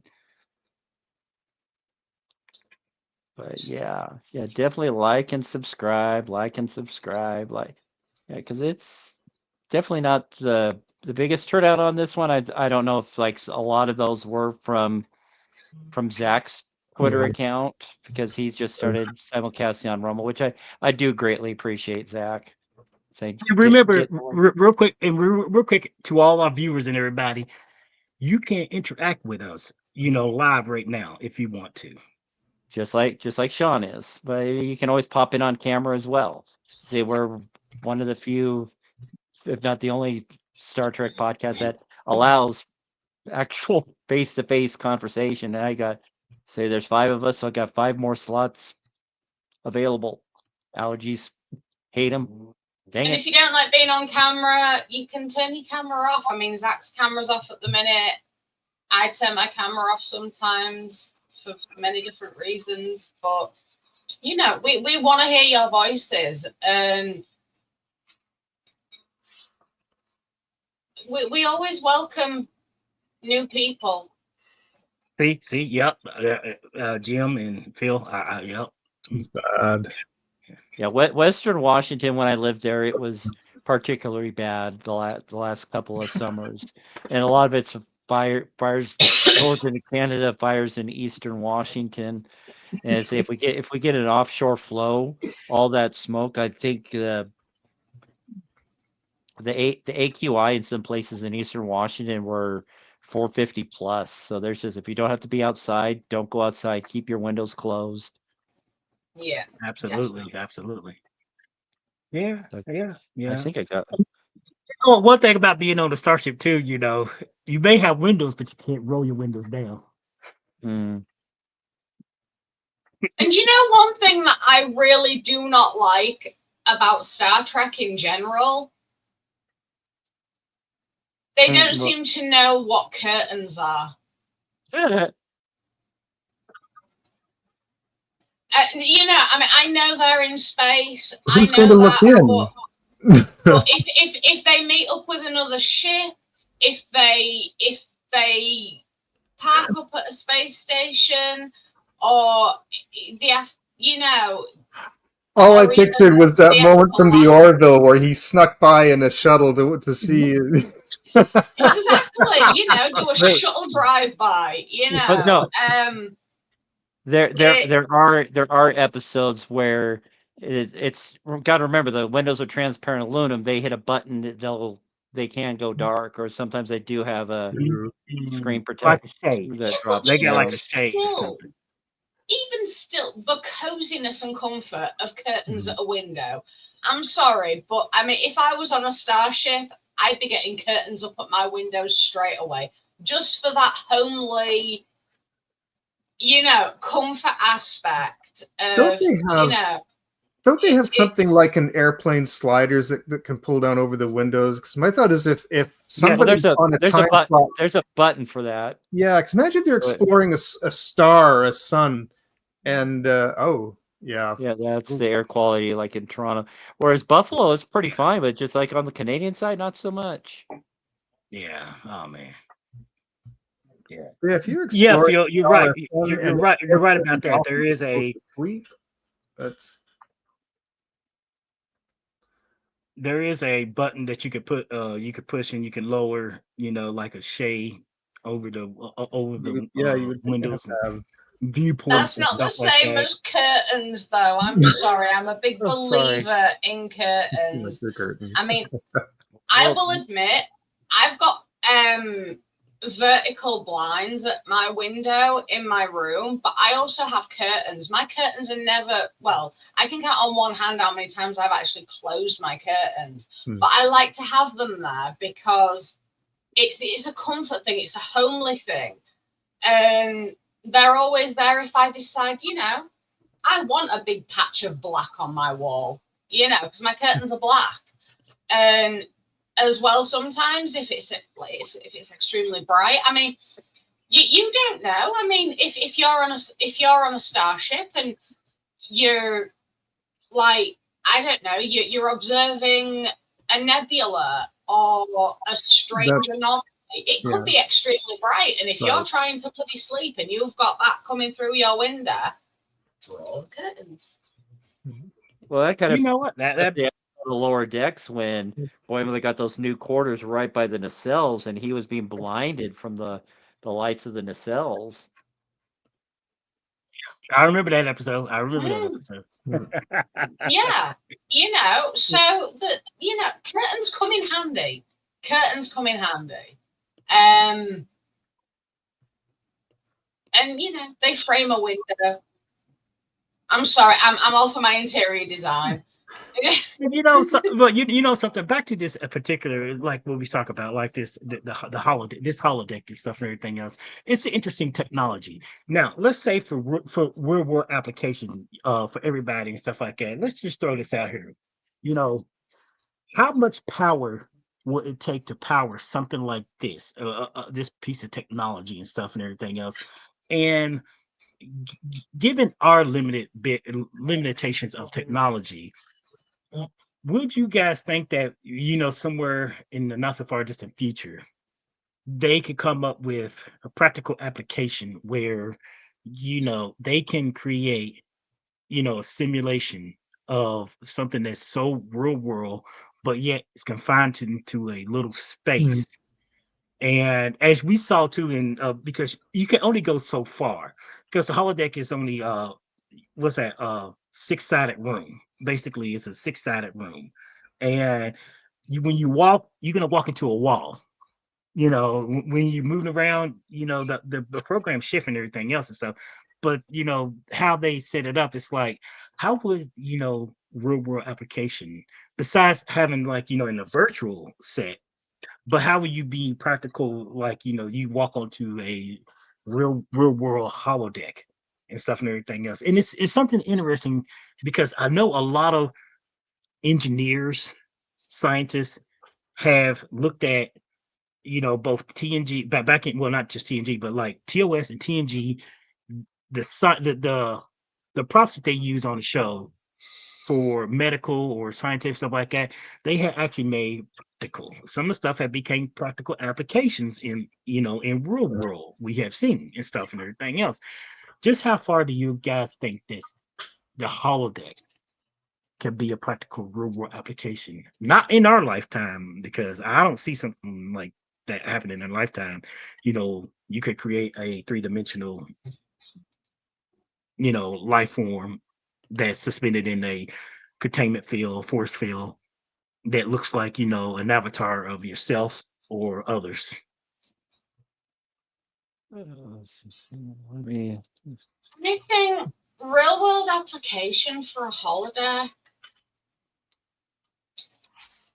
I mean, you do bring up an interesting point about, like, walking into walls and things. That there would have to be some form of, like, movable floor. Move. Yeah. Yeah, But and or like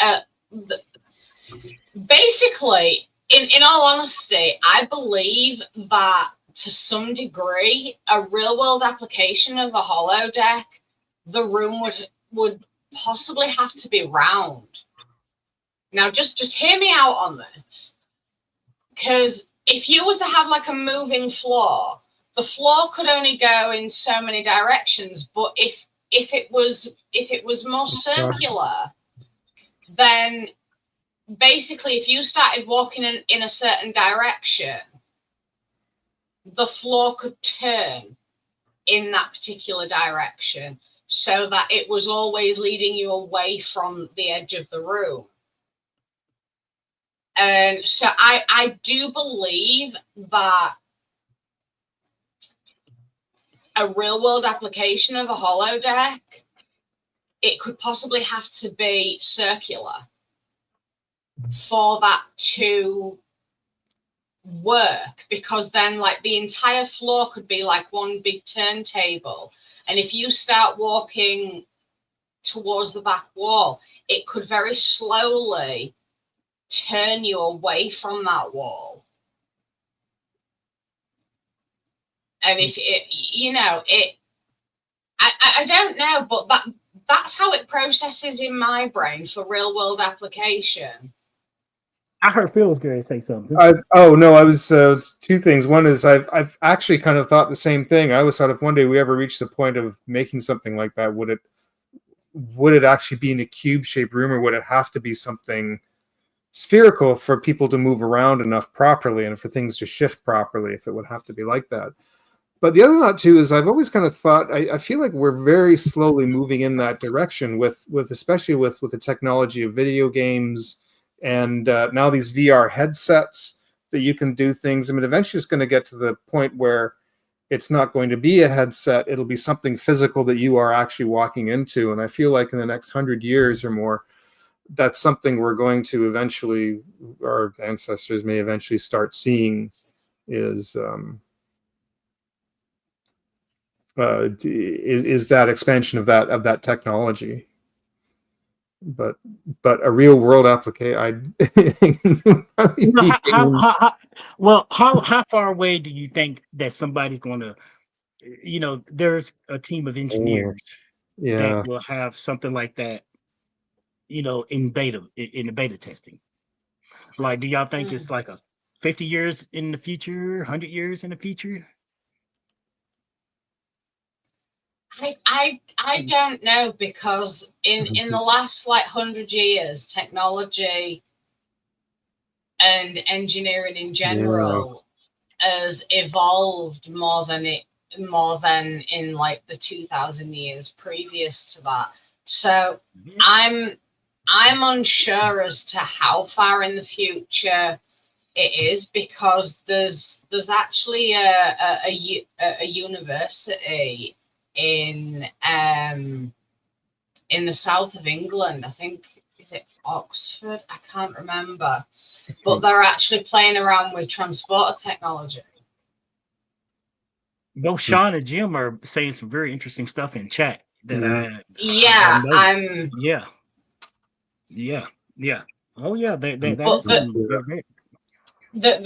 they're actually playing around with transporter technology, and I think somewhere else in the world they're playing around with replication technology.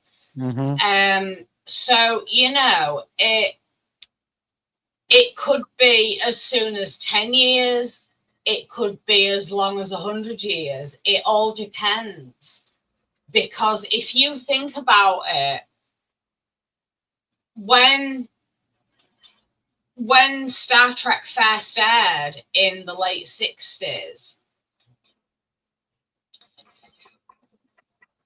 a lot of scientists, a lot of engineers, that they got a lot of ideas, and a lot of communications companies got so many ideas.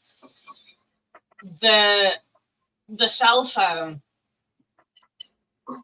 especially the Samsung flip phone, that was a direct idea from the communication devices from TOS.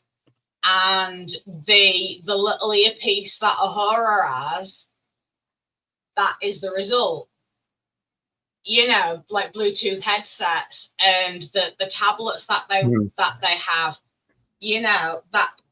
that is also what helped develop touchscreen cell phones, tablets, and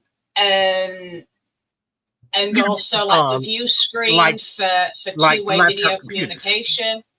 Yeah, and laptop computers as well. That was like the first evolution of that. And then like the two-way video calls, like technology like what we're using now. The majority of this is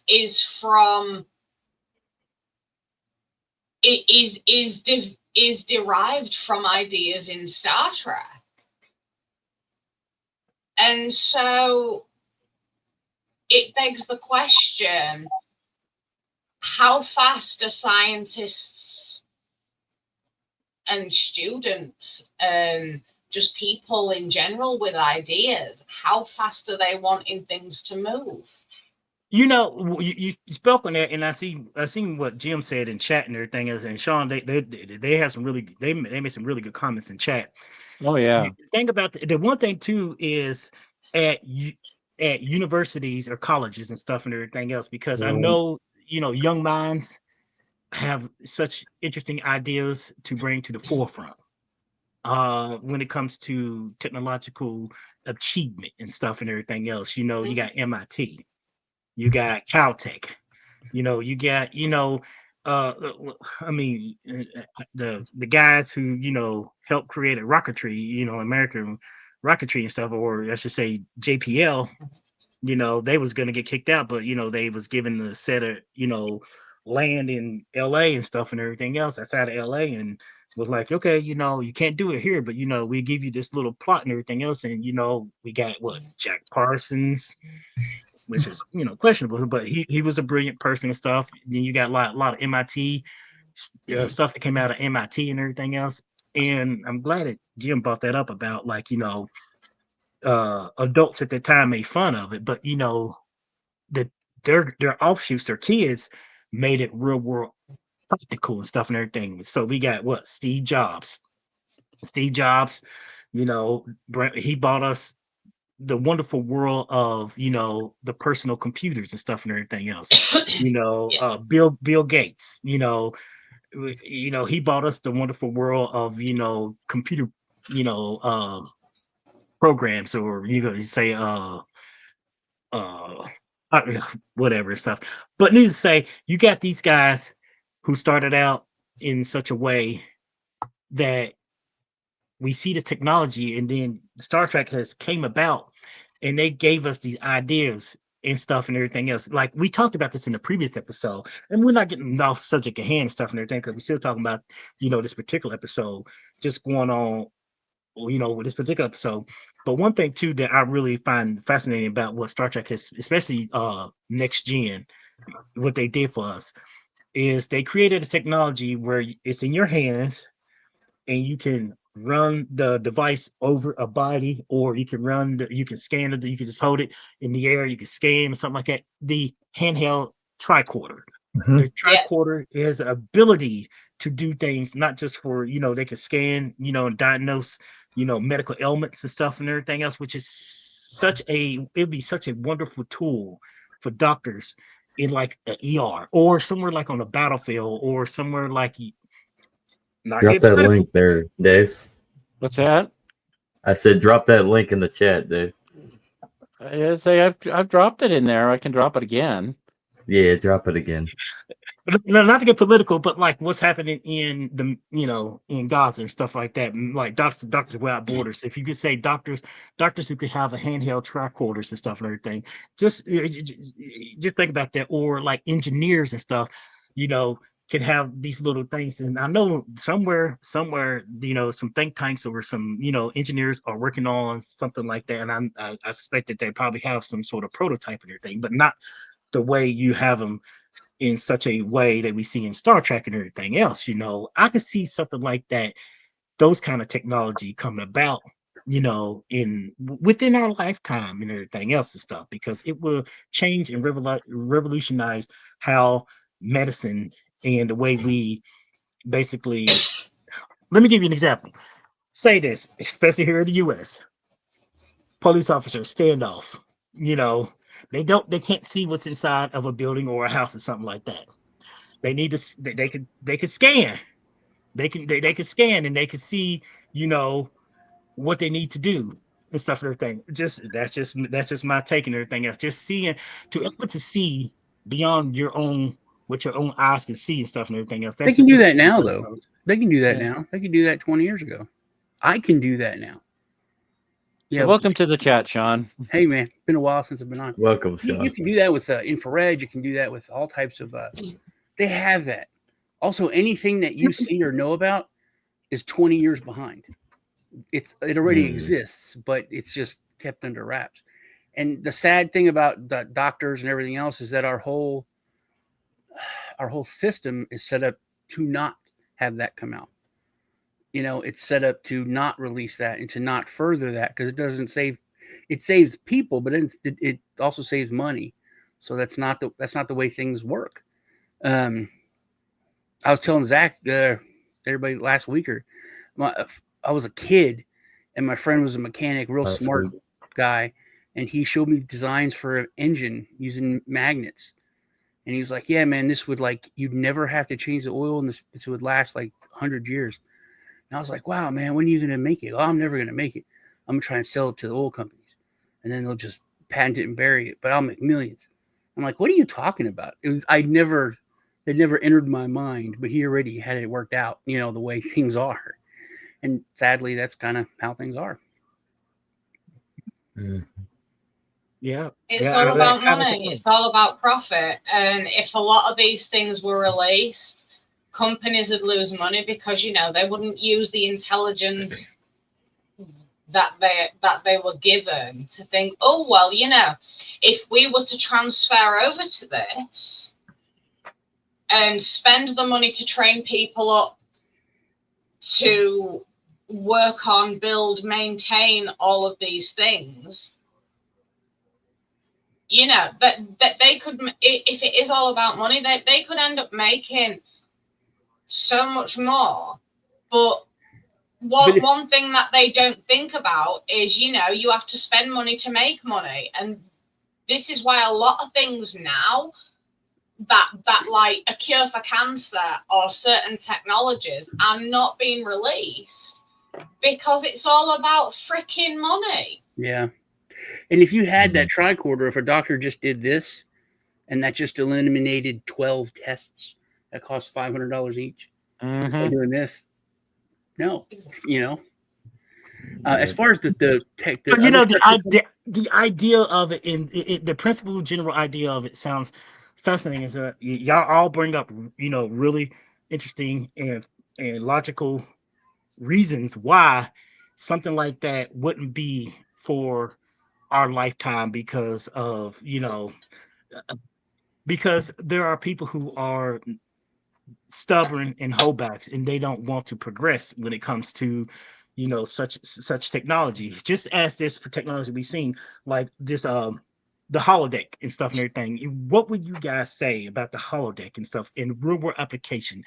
What possible reason would, besides people say, you know, just having a fantasy, but like, who would use the holodeck for general purposes if we had that kind of holo technology? What would people, what organizations, who would use the organization? And also too, I hate to put it like this, but like somebody once said, all technology is hackable. And if you get people out there who think, you know what, I'm a hacker, I feel the need to just mess around with people. I just want to troll and just mess around with somebody. I'm gonna hack something to, you know, do something, you know, what they call it, swatting, like somebody do the swatting thing and stuff and everything.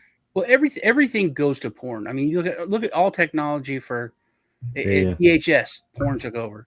Porn made the decision between VHS and beta. Look at DVDs. Look at streaming. Look at digital, and then look at AI. Where is the biggest amount of AI money going right now? AI girlfriends, AI porn, AI deepfakes, all that kind of stuff. That's what crazy. I see that. Oh man! You know? Can I drop the name? Going on that, and we'll talk about the Neuralink. So Neuralink, right now they're talking about how it can cure blindness because they can just beam images in. If you're a blind person, you can, because we don't really use our eyes. Our brain interprets what the light, and it tells us what we see. Yeah. So it just kind of cuts the eyes out, and it basically blind people can see. But if they can do that, then they could put in anything. They could put in fake images, like you're talking about hacking. You could literally see a dinosaur, and it's a real dinosaur. You see it right there, but it's just, you know, it's just being your brain just being told that you see it. And that's real. That's here. Oh boy, that's hacking your brain. You know, that's putting false imageries and stuff. You're going to say something, Zach, to what John was saying? To what Jim's saying though about it wouldn't be so profitable. It actually would be, because if you're able to implement certain scenarios and say people are getting hacked in their brain, or even government forces do such just to control people, maybe for a profitable margin for subsidy for corporations, you could create a new addiction apparatus or mental illness that ends up forcing people to have to go and get more help. So there would be a profit motive if you wanted to go to negative, the extreme negative. That's weird to bring up mental illness. I wonder if you could create an actual virus and upload someone's brain. That's just a weird thing to think of. But also, speaking of mental illness and stuff, the positive side of like real world applications for like holo technology and things like that, and like holodecks, it could act like people that suffer like really bad phobias, or that they need to work on certain issues. Holodecks could actually be a safe environment to do that if you really think about it a lot deeper than just on the surface. Because if you think about it, you could Like if you've got, like, I don't know, really bad issues with a family member, for example, you know, but that, I don't know, like that family member is no longer here, but you've got unresolved issues, you could create a holodeck simulation and you could proper hash it out with them in a safe environment. And that could be all the therapy you need, because you just need They to have get that actually. out. They have that now. They've been working on it. They worked on it for about 5 or 6 years ago. I did a couple of reviews on a couple of companies, and it was expensive. It was like up to $1 million. They have like 3 tiers: $250,000, $500,000, and like $1 million. But basically, it was, you know, towards the beginning of AI. It was AI learning. You would interact with this AI for months, just constantly talking to you. It would ask you questions. It would get to know. It would become you. And then after you died, it would be like an NFT form, but your family could go talk to you. And they don't have that, you know, hologram technology. If they did, that would be even weirder. But it would be an actual AI version of you that you had interacted with for like at least half a year. And then it would answer. It would talk to your family members. They can go anytime. They could argue with you. They could tell you off. They could, you know, get love from you. So that was all, and I'm sure that was like 5 to 8 years ago that I was, you know, looking at those. So that's probably way now. I'm sure anyone could afford it. It's, you know, it would be super cheap. But that was an idea back then. You know, real quick, guys, because I'm not trying to get off subject at hand and stuff, and I know we're at 10 o'clock East Coast time. I just recently watched last month, or went to go see the Superman movie, James Gunn's Superman movie and stuff like that. Love it and everything. I know people probably hate it and stuff, but really quick, the behind the scenes and stuff like that. When I watched him do interviews, James Gunn talked about, like, you know, because this is the first time we ever seen the dog Crypto in the on the big screen. So I was watching the interview with him, and he talked about how he modeled Crypto after his dog Ozu, and he said that they 3D scanned him through the scan. He took his dog into work with him one day, and I know his dog. I don't know if the dog is obedient trained now and stuff like that, but in the beginning he wasn't. But they put him in, I guess, however they 3D scan us. They 3D scan this dog, and you wouldn't think that it's a, you know, a dog on. You look at the Crypto on screen, you think, oh, that's a real dog and everything, but it's actually, you know, a computer generated image and stuff and everything. And you look at that and you see that we can 3D scan. You know, if you can 3D scan a dog, in a sense, you could do that with a human being. There's a few companies that do that now. A couple of them, they're in like most major cities. You can get it done. It's not very expensive, but you can get that done. They put it on a NFT, and you can actually load it and play some of your favorite games as yourself. You know what? This reminds me of a particular X-File episode back in the late, I think it was the late 2000s, or if it was in 1999 or 2000. They did, because I remember they was investigating how can, basically, literally, they had it was like a holodeck game. They was playing a giant videos, like, you know, first person. They call it first person shooter, and it was similar to a holodeck and stuff and everything, but people was actually getting killed.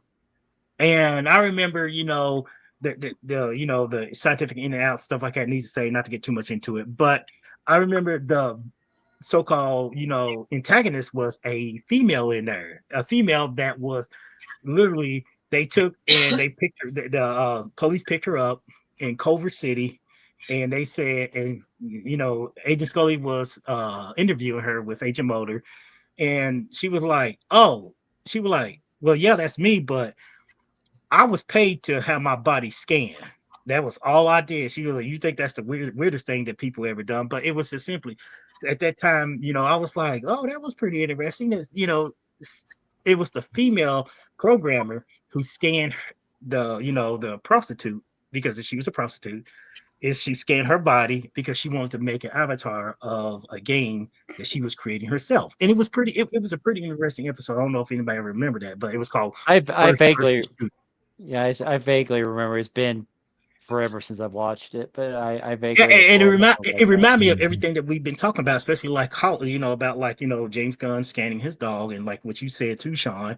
And it's just like the technology is it's becoming more prevalent now. That you can make a computer version or AI version of an avatar of yourself, or companies can make an avatar of yourself. And that's Yeah. getting into the whole hollow. You could say holodeck technology, in a sense. Yeah, NASA's been working on the holodeck. It's kind of funny because they have they modeled it after Star Trek, which all technology seems to do that. But they have the black and yellow, the checkerboard thing. It makes me think of an old episode of Star Trek, the original series.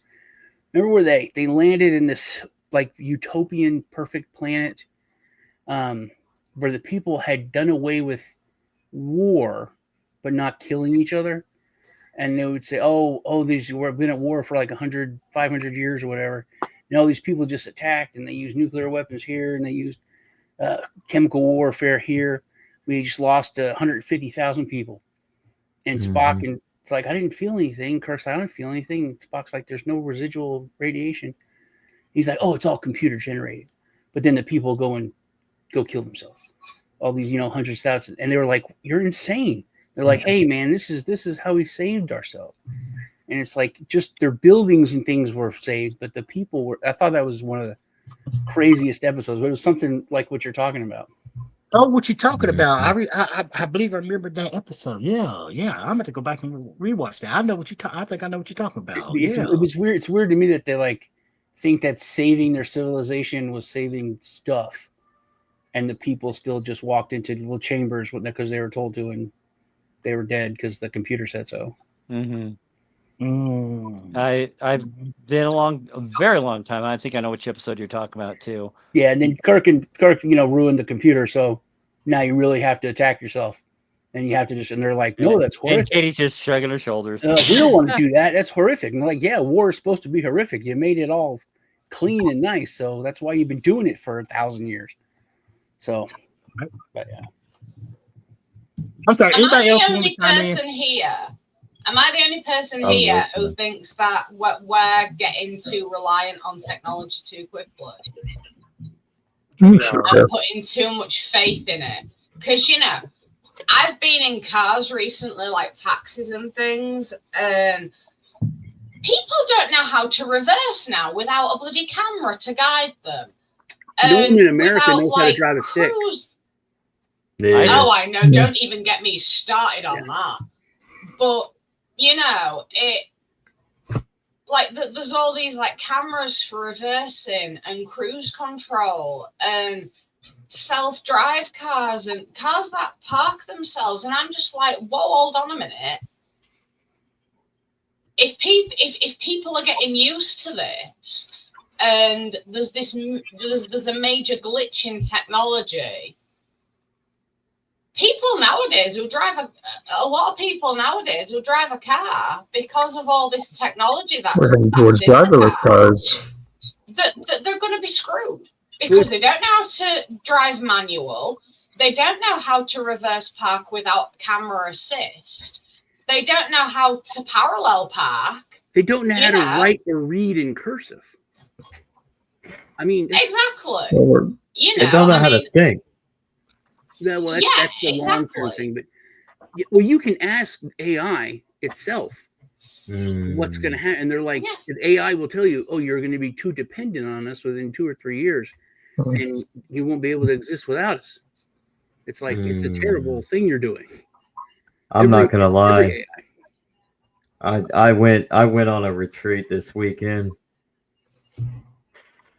Barely had my phone. I had I would love to do that. And that's something I've heard and I tried. If I don't have my phone, I feel nervous.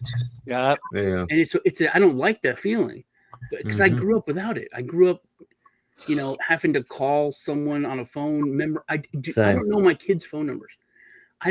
Most people don't know their own, but I don't know what my kids' phone numbers are.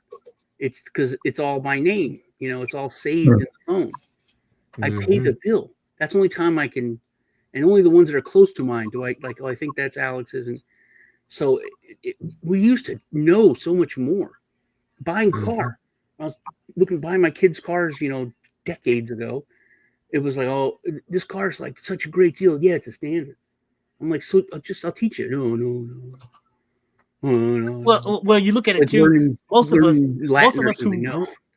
well, you look at it, Sean, too. Most of us who grew up with telephone books, or you had to write someone's name or the name and phone number down and everything, because we went by that and everything else and stuff.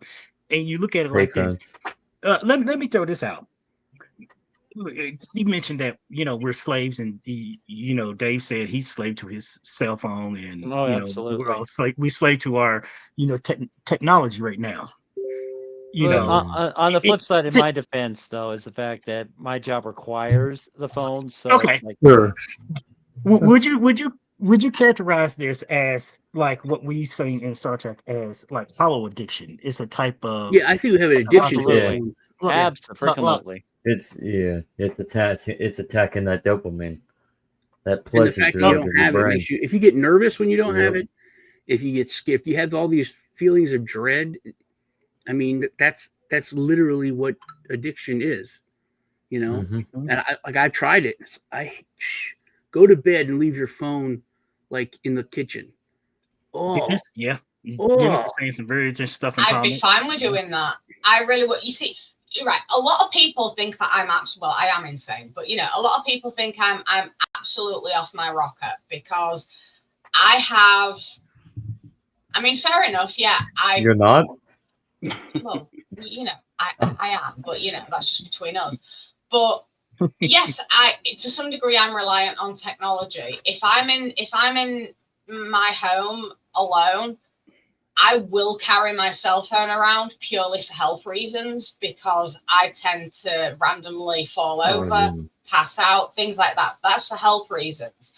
But I don't really use my cell phone all that much. Yes, I'm very reliant on it when I go out, but that's mainly for music because I don't do people. So I have music on whenever I go out. You found a balance. You found a balance between being like so dependent to actually being less dependent. You're definitely Well, not. yeah, but I'm prepared for any eventuality. I've got DVD players. I've got a shit ton of DVDs in case my internet goes down and I can't stream. But also, I have about 700 books just on the other side of that door. And if our electricity gets cut, I've got my books. I've got a lamp over there that is mains and battery powered. We have tons of batteries. Honestly, we could open a candle store with how many candles we've got.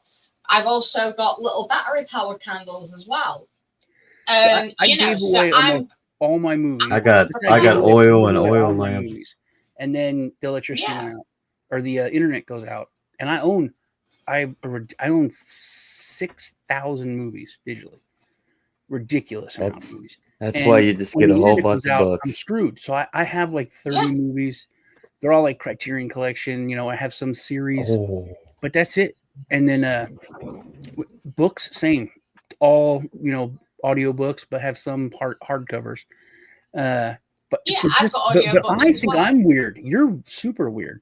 I think I'm the weirdo. I came off Facebook just to see, because when I had the phone thing, I was nervous. I'm like, I'm going to cut just Facebook for like 2 weeks. And I had people come into my house like, hey, what's wrong? I saw you were gone on Facebook. What's going on? I'm like, oh, I just wanted to just not have it for 2 weeks. Why? Yeah. Are you okay? What's wrong? Are you going to kill yourself? People literally, I was like, no, I just didn't want to be on Facebook for 2 weeks. See if how much it would bother me. It was a little experiment for yourself. And they're like, are you crazy? Why would you? I'm like, what? And I literally had to go back on after a week and just say, hey, I'm okay. Please stop texting me and coming over. It was such a weird, and nobody understood it. Not one person that I know. I can go days without interacting with the outside world in any way, shape, or form. No messages, no phone calls, none of this. You know, I can go for probably a couple of weeks just with me writing, reading, and I will be perfectly content, happy. I will be centered. I will be so at peace. But I still do like interacting with people. And a lot of people find it hard to get their head around. I want to hear what I Phil has to did. say. He's been pretty quiet, Yeah. and I want to hear what he has to take on, you know, just the kind of subject we have. Phil, I mean, real quick, do you have any intake? You're muted, Phil. Yeah. I just because somebody keeps sending me messages. Coincidentally, I've been kind of just here listening to all this because I'm kind of of two minds of things on this. I don't know because technology was always meant.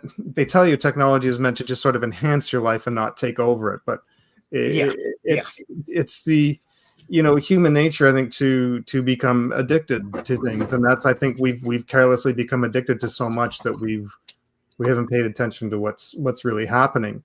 Instead of these things enhancing, it has really overtaken us. It's become part of our jobs, part of our life, part of everything.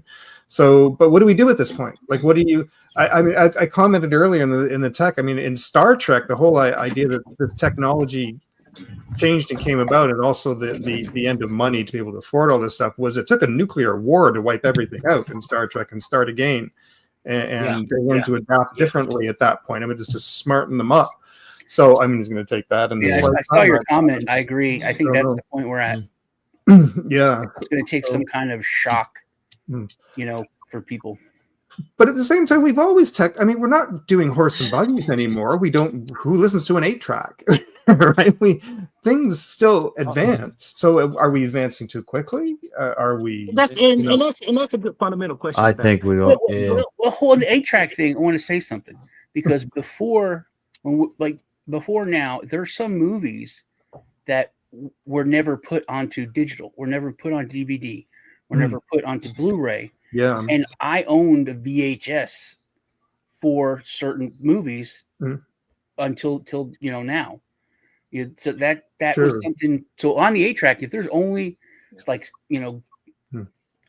albums you grew up with that you love that were only on 8-track, they haven't been put to digital, then you would hunt for an 8-track player and you would have it to listen to those, every now and then.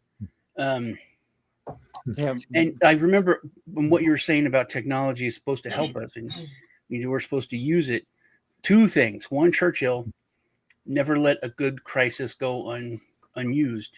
So the people that want to control you are going to use that and try to use technology. Rahm Emanuel. And then Prince, he said, use technology, the internet and all that, but don't let it use you. Yes. And I think that's the point where people are getting to, where it's using us.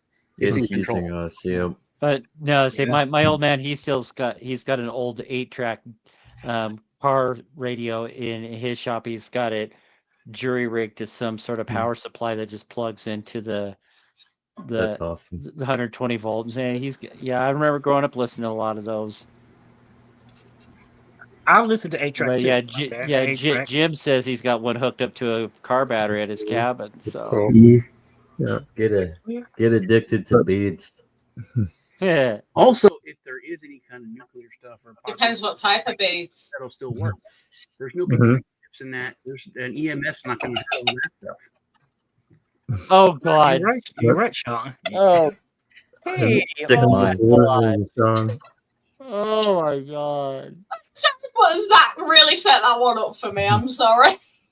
And it took me. I did set that one up. Yeah, my blonde hair. It took me a couple of minutes to like. What I miss? I said, "Get addicted to beads," and I held up my rosary, and Katie said, "Depends on what kind of beads." So, Oh God! Sorry. Now I got a vision of Quagmire just playing with those anal beads. It's like what's going on. You know why they have waste distraction from the holodecks? People who extract the waste from the holodecks. Yeah, they talk about that. That's like the inside joke. They do. Mhm. Yeah, I but was People wondering like about to what That's about play with when they meat. I don't have I to. was wondering about that when back they to eat and drink because they swallow it.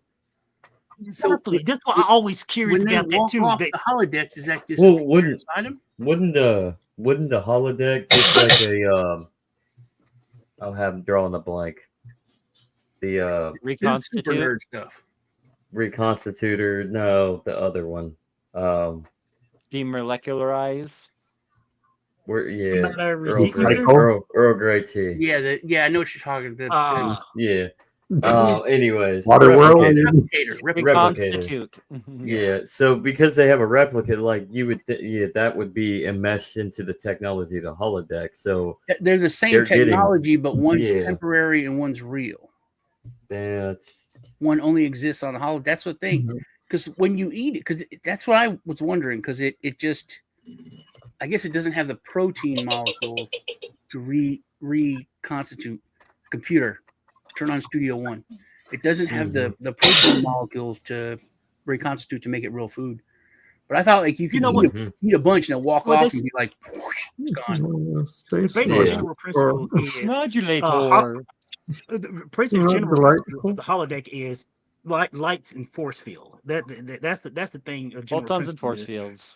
yeah, it's just lights and stuff like that and everything else. But when it comes to the food part, it's like I always question. You eating this fake stuff, and does it have it to me? It doesn't seem like it have any taste. There's no substance to it. It'd be like something that is just very bland. When you bite down into it, it just dissolves. Just like Well, it wouldn't. a beverage, it would just dissolve. Yeah. Like you can't get drunk. You can't get drunk on the holodeck Well, because when it's not. the last episode of Strange New Worlds, she drank the martini, and they were drinking drinks, and she was like, "Oh, it tastes good." I'm like, "But how?" How to? Yeah. Wasn't that a holodeck character, or who was it drank it? I think the poisonous one was a holodeck character. Oh yeah, I that's think the that I think holodeck. La'an Yeah. drank something too. So, I don't know, it was weird. Yeah, see Yeah, that is interesting. And when she drank that poisonous martini, again, that just so over the top 60s acting. She's like, oh. The They're Kirk bringing that playing back. Kirk was really good. What's that? Kirk playing Kirk. Oh yeah, Yeah, when he was doing, they were Paul doing the Wesley. show. Yeah, That was so good. Yeah. yeah, but They're like, why can't you just act like a human being? Deliver the line like a human.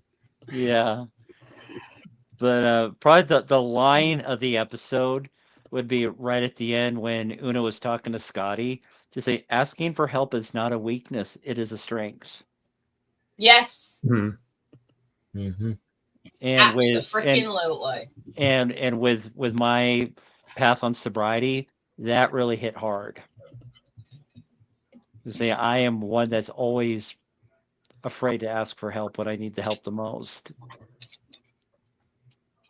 I've never been, but I think it helps if you're just so focused on the mission, whatever you're doing. It's like that's the most important thing is getting this done, and that's because I've always wondered that because people are different than me, and they're like worry about certain things that I don't worry about, and I worry about different things that other people don't worry about. Mm. That's something I never had a problem with, but I've always been like so focused on getting whatever is done, and so wouldn't mind asking for help. I don't care if I look weak or stupid or whatever, because this is the most important thing. But if I didn't get that done, then I would be messed up. Whereas a lot of people are like, I did my best, and I couldn't like that had to get done. Would y'all say this particular version of Scotty is a perfectionist in a sense? You saw him stuff like that. He singularly focused on the task at hand, and as you were just saying, Sean, too, when people become those singular focus and stuff and everything else, and they don't ask for help or anything else, is it because of that they want to come off as not egotistical but perfectionist and showing that look, I've done this, and it was voila, I think they hit on that because that was supposed to be like a really big deal because he trusted. It's a trust issue with him because he trusted his supervisor on the other ship that they did something and he didn't double check it. And then the Gorn killed everybody. He's the only one that survived. And he was like, if I would have double checked that and I didn't trust them, then I may have saved everyone's life. Everyone died because of me, because I trusted that person, because I let them. So that's why he was so focused on, I got to get it's all got to be me, because it all has to come down to me, because if there's any problems, I'm the one that is I'm going to hold myself responsible for everything. That's one thing with the characters on this show. I missed the beginning of the show, but I love how everyone is at that stage. Like this Spock is my favorite Spock because it's like before he becomes much more Vulcan, like with Kirk, and he's still you know what I mean. And Scotty is not fully Scotty. It's like they're all kind of in between. The characters are in their infancy. Yeah. It is nice to see them grow and know how they're going to be when they're in stone. Yeah, absolutely. And there's been some talk amongst some of the circles about when Strange New Worlds ends, do the continuation with Kirk in command and kind of redo TOS to a certain extent. Do stuff that's between those episodes, sort of thing. I don't know if that'll work out because, again, Katie, not a big fan of Paul Wesley. The same, but I'll see how he grows. She's not a fan. She's not a fan of William Shatner either. Although I have said that Paul Wesley did win some points in this episode for me. So I am slowly warming to him. I'll never warm to Shatner though, I just know. I think you're right on that, Dennis. I think year one sounds right. Year one's been used a lot in things. I think the Batman graphic novels had a year one. That comes to mind immediately. Yeah. So guys, just real quick, remember stuff. I know Dave's gonna probably be wrapping this up soon and stuff and everything else and whatnot. It's 10:30 for you, man, and it's Ozark's 30 for Katie. Just how you see all of us, and Sean came in just a little while ago and stuff and everything. You can interact with all of us live, both in chat and if you do not want to be on camera, you don't have to be on camera. You can come and you can do voice. Exactly. Voice your ups and downs and all that, but one thing, and we're one of the few like channels to offer this abilities for people to interact, because we want feedback, we want live interactions, both visually, audio, or even in chat and everything else, because that what makes it more fun when there's more of us interacting than there's just two of us. But yeah, earlier I was mentioning also follow. I'm the only person following the channel, so follow. And well, we got about 45 people that are following me on YouTube right now. So hopefully I'll get more. On Rumble is new. That's something that Zach's doing. Zach's in Rumble. So that is that's new, everybody. So every Monday on the Legacy Right Rumble, jump on and check out Technically Correct. So and on the channel. And I actually just finally broke down, and I paid for the check mark on Twitter /X, and the viewership's already jumping dramatically since the beginning of the episode. So I'm thinking a lot of the stuff that we've had in the past is from Zach's X channel. So I think it might be worth it. But what's also worth is shared a picture of Winnie. Uh, No. Yeah, Oh, I see, missed that Oh. part. yeah, you can see the half black, half white face. There's just like you got a Star Trek dog. It's like holy shit, I do. Yes, yes, you Yes. do. Oh, I love that pup. Yeah, see, whenever I lay down in my bed, she was Aw. usually just plopped right there. And say I miss her to pieces, but saying she moving here to Colorado wasn't in the cards. Saying it was a joint ownership, as even though my roommate paid for the adoption fees since I adopted a cat No. there about 18 years before, the adoption paperwork had my name on it. So, but Can I mention but something super, super quick? Because it sure. just reminded me of something really quick. Because I was away for 3 weeks, and so I missed the coverage of like 3 episodes. Mhm. Because I want to jump in and say this really quick. Because Travis and I were talking about this earlier in the week. How much I loved actually the second episode of which was Finishing the world. the Q. Yeah. What's his name? Wedding Bell Blues. Trelane. Trelane, thank you. There was a moment that I actually had to stop and maybe burst out laughing, and I don't know if anyone else caught it, but it was towards the end at the wedding, and the Irish guy got turned into a dog. Yep. I don't know if anyone else caught Ricky the Corby. background. There was someone in the background that went, "Aw." Yeah. See, I think I might have Yeah, heard that. I'll have to I listen burst to thought it out again. laughing, and I Yeah. had to stop and go back. Did I hear that right? I couldn't stop laughing for about 5 minutes.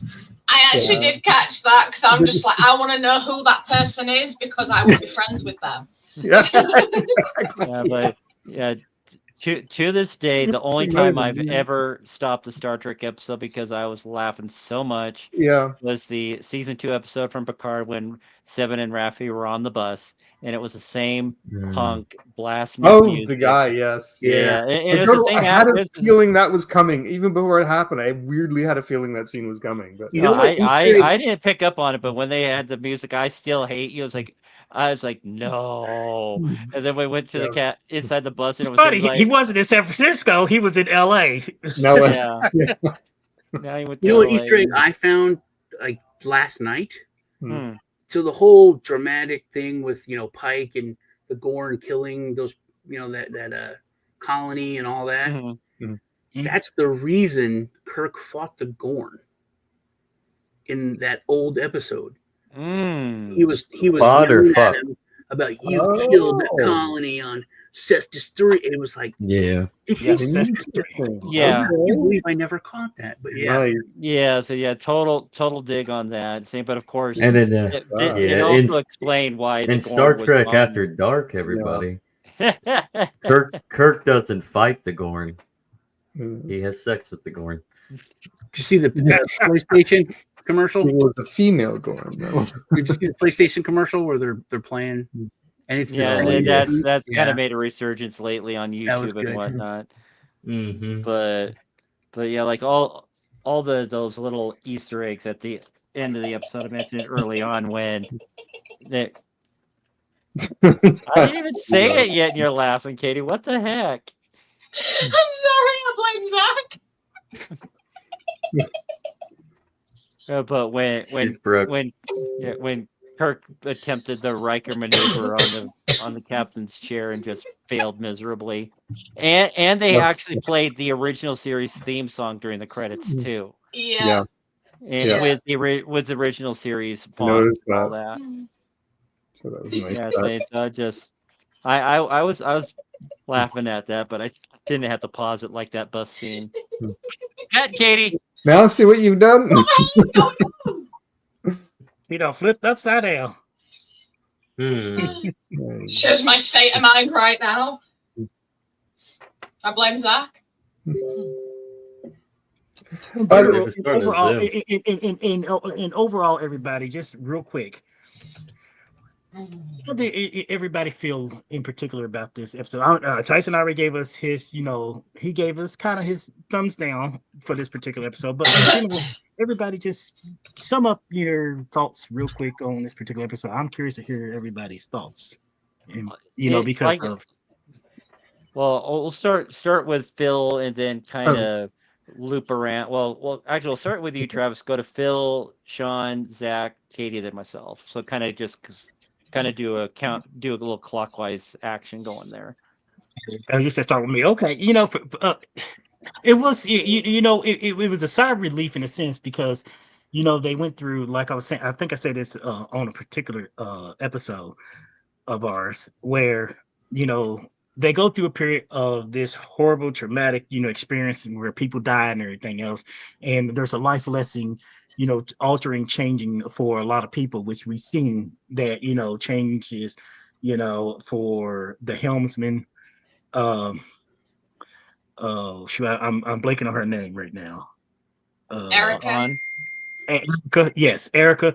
She's going through some, some changes with herself and everything else, and it's almost a lighthearted in a sense, just like the previous episode, in a sense, with after they, with the whole Trelane thing stuff and everything else. You saw that the ship wasn't in so much danger that they put the ship in danger somewhat, but not in danger of another adversary and stuff and everything else. This was a type of natural disaster danger and stuff and everything, but it all worked itself out. To see that it kind of goes back to the whole trope of each episode of Strange New World is different from its counterpart. They may touch based on something, but I enjoy the the different episodic nature of each episode that is not of the previous. That's what I was just thinking. Episodic nature. Then that's one thing that has made Strange New Worlds great is the fact that it's not a whole freaking season story arc for each episode. If you miss one episode, you're out of the loop. All right, Phil. I'm gonna say two things super quick. One is so as regards to the episode, I enjoyed it. I there was a lot of I like that kind of intro and all the retro stuff they did there, but that's, I guess, the artsy part of me in that. It's not maybe in my top 10 favorite, but it's also not in my 10 worst either. You know what I mean? So it's somewhere floating around the middle. But overall I still kind of really enjoyed it. If I was to like rewatch the season again, I'd still watch it again. So, but yeah, I did like it. Can I mention now something super quick too, so that you can wrap up at the end? I did want to mention. Earlier this week, I was invited Dave and Katie that I was doing sort of at the end of one of my own streams on my channel to invite them over to maybe just talk a little bit about Trek, because I had missed the last 3 weeks. But I'm thinking of maybe doing something like that on somewhat of a regular basis. So if somebody misses this week or doesn't get a chance to, we can talk about some things. And I want to talk about a few things in pop culture, not just Star Trek, but I also want to do one on kaiju. Yeah. Because I'm a big Godzilla fan, actually, so I wanted to do something on that. I think I might. I have 2 channels actually, because I have my Phil Chandler Arts, and I also have another one called Life with Phil that I'd like to. That's sort of a connected channel, I guess. In YouTube, they're linked. So I might actually just do it on that channel, so I can keep my other one mainly for art. But if I do that again, I'll mention that to everybody. I'll try and give some advance notice this time. I didn't think of it until at the last second, but I'll definitely keep everyone in the loop on that. So, but yeah, that's all. Definitely. Yeah. Absolutely. Thank you, Phil. Yeah. Sean. I thought the episode was great, but it leans into the things that I kind of like about the show, which a lot of the critics don't like. It's basically that it doesn't take itself serious enough.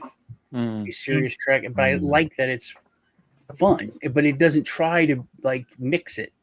It's like, this is just fun. We know it's fun. We're not taking ourselves serious. But then there's some episodes that are very serious, and like the Orville, it's more of a fun show that gets serious sometimes. I think this is a much more balanced, show. Sometimes it's very serious, but then this was just kind of a fun show that was decent, good decent sci-fi. Yeah. But yeah, I thought it was pretty good. At least, like Philip said, I don't think it was like my my top ones, but it was fun, and I loved how they kind of lampooned the the old show. Oh, and yeah. a lot of things like how that one chick fought for the show and did all that. That was Lucille Ball. Yep, She's the one that, absolutely. they had her look kind of like that, and just little nods to that I thought were kind of neat. Yeah, yeah, yeah. That's season 4, so Oh, definitely looking forward to that, Muppet Dennis. episode. Yeah, the That's Muppet already episode. ruffling a lot of feathers. Yeah, and the Henson Mhm. Company is actually involved in that Yeah. episode, so these are proper Muppet puppets. Yeah. Yeah, but doesn't that prove that Star Trek is on the decline?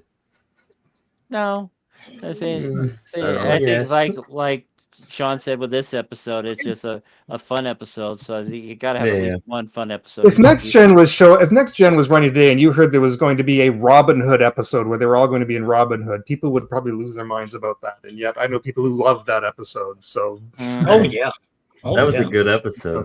It was. Considering Patrick Stewart's a thespian. Yeah, absolutely. Back to the roots. So, reinvented sci-fi nerds created the community, for Star Wars, and then Star Trek took it to the next level. And it's like, oh, you want to take away a show? We don't care. We're gonna have conventions. What's a convention? Oh, people from all over the world gonna come together. We're just gonna watch Star Trek and sell stuff and make stuff, and but it's dead. This has been canceled. No, we have created our own thing. I made spaceships and I'm selling, it was a whole weird phenomenon where now the internet, it's all based on that. There's different communities and all that. And Star Trek's never existed where it can be under the microscope of this until now. Even Deep Space Nine and Voyager wasn't, it was in the beginning of that. Babylon 5 was like in the beginning of the internet. And whereas now we have like every Tom, Dick, and Harry. Look at this show. We're all sitting here talking about this never happened before, where other people could see us, and other people's opinions would go out. It was just a very small section of Hollywood and New York that would say, this is good, this is bad, this is silly, this is not taking itself serious. Where now it's people in the community listening to other people in the community. So it's kind of a new phenomenon. And you know what, real quick, not to, I know I have my time to speak and everything else, and I know we're getting around. But one thing too that I appreciate about Star Trek, when they did it, Deep Space Nine, not Deep Space Nine, TNG did not really do it until the Robin Hood episode. I could say when they went off set. They started filming things that was on real location, scenery and stuff like that and everything else. And it gives it such more better taste because Deep Space Nine did it quite a bit. Voyager and Enterprise, they did it quite a bit. It's like it takes that type of from the sound stage to the outside. Where TOS, they did it quite a bit too. They went from the soundstage, they went out what was that? Where he fight the Gorn. I'm not a married man. Yeah, I was gonna mention this. I protest. I am not a married man. And then later on, he grabs Geordie's little whatever and just and he hands it back to him. Sorry, he was the best married man. He really was. He was like the underrated star of that episode. Yeah. To make you go full circle, that was the original reason why they made the holodeck on Next Generation, was so they didn't. That was like the excuse to why we're going off the ship when we're still on the ship, but now we can go off set because they were on the ship on the holodeck. Yeah, but in Cupid, they were not. They were in some sort of Q generated fantasy. The part is when Deanna shot Data with an arrow. Yeah. She's like, "Oh my God, are you okay?" Yes. Yeah, and Dave's like, "I'm fine. I'm fine." But even though he didn't get upset with her, it's just your aim's improving.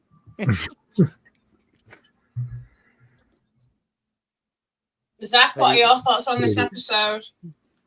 I pass. No, I haven't really gotten into this yet. I'm gonna probably binge watch the heck out of it when I get a chance. Yeah, I gotta stream it. But from what it sounds like, they're just having fun with Absolutely. the holodeck, and it.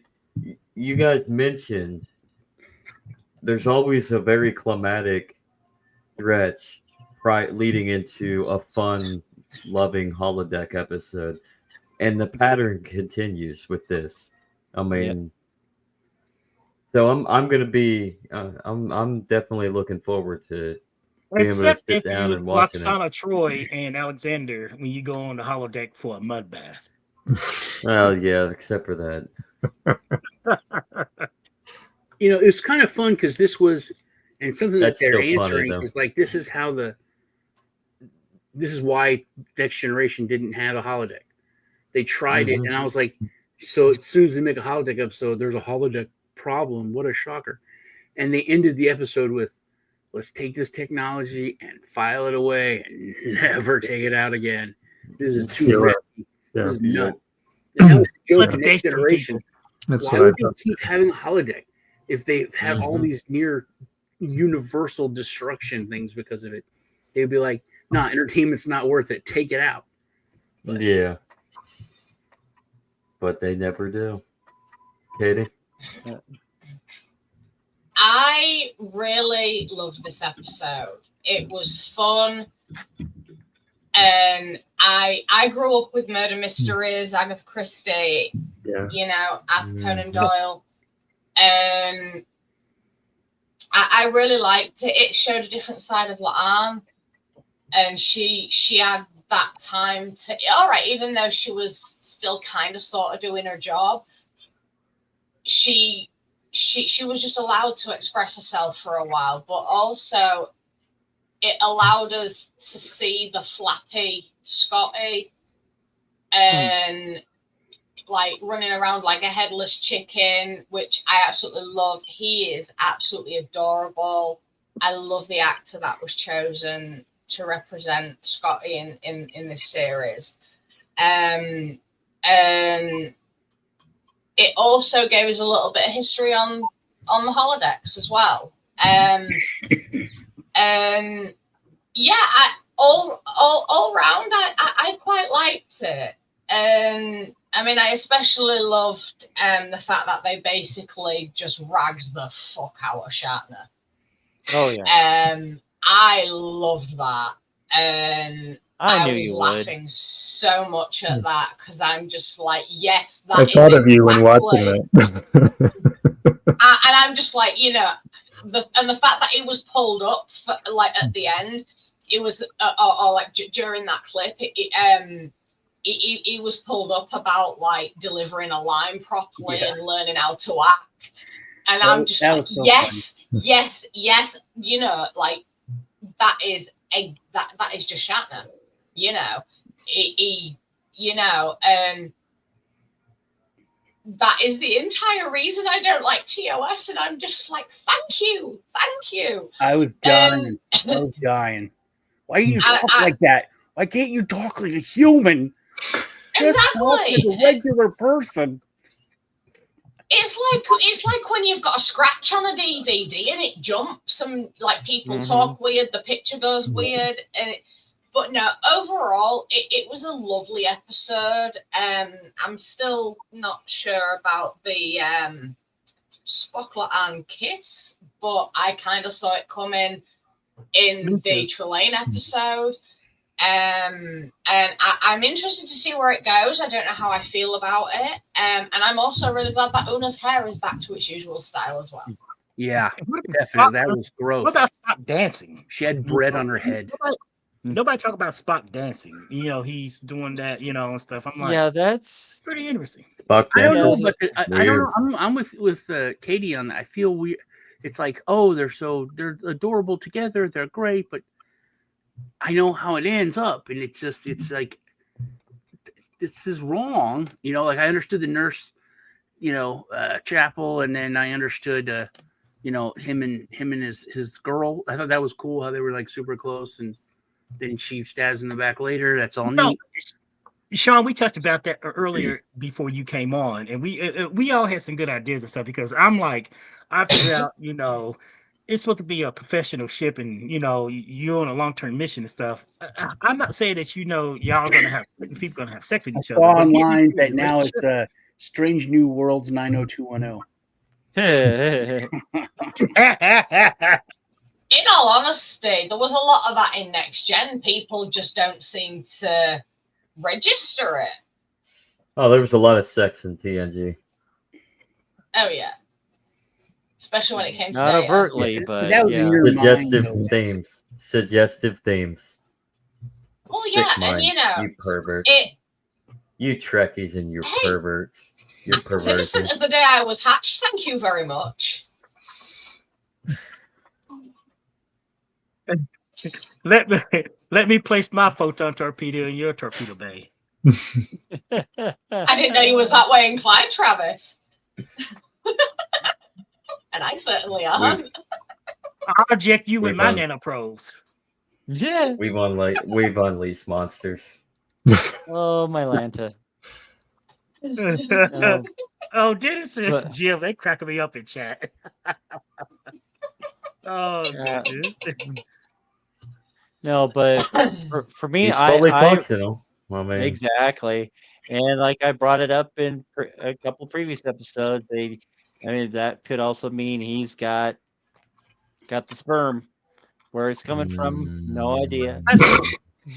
Zach and Dave, was it last week when I said, we should talk about the interspecies mating ritual when it comes to the aliens that we seen in Trek. We should discuss, pardon my pun, but the ins and out of not just humans, but like we all know that one species, their sex organ look like their knees, and it's like, oh, those was his sex organ, not his knees. Just how could that? 5, the Centauri have like 5 penises. pretty much. And they were like, "You Oh only my have one?" god! I'm so sorry. What show? The show I just was watching. And evidently, Klingons That's like part of shouldn't it. be with a They're human. like, when you go to a planet, the doctor has to just give you okay that, hey, yeah, you guys can, everyone can screw these people. Like it's a common thing. Like, oh, shore leave on Beta 3, don't have sex with them. Or Beta 3, yep, you can have sex with them. Here's, like they get a briefing on how to or whatever. I forget what show it was I was watching, but it was Voyager. Called a tutorial of what to do with the do's and don't of. But it's like a common thing, and this whatever show I'm watching, I think it's a newer show. I don't think it's Foundation, but I don't know. But it's like when they land, the doctor can brief everybody that it's okay. Just don't dip your willy into the sauce before. Well, the first episode of Babylon 5, the commander goes into the bar and he's like, "Oh, you need to stick to the list, bro." Yeah. Like everybody gets a list when they come on the station. He's like, "What are you, bigot?" He's like, "No, but you've never been with an Ardassi. They eat the person after they have sex with them." And he looks at the chick and she's like, so he's like, "Stick to the list," like I said. Yeah, but no, the episode of Voyager was the disease when Harry was falling in love with that one woman, and then he started to glow after they got. And that episode where Trip got pregnant. Yeah, we talked about that episode a couple months ago. And the Klingons all laughed at him. That was the funniest thing when the Klingons like laughed at him. I thought that was He just like, you got kill everybody, and he's like, "I'm pregnant," and they're like.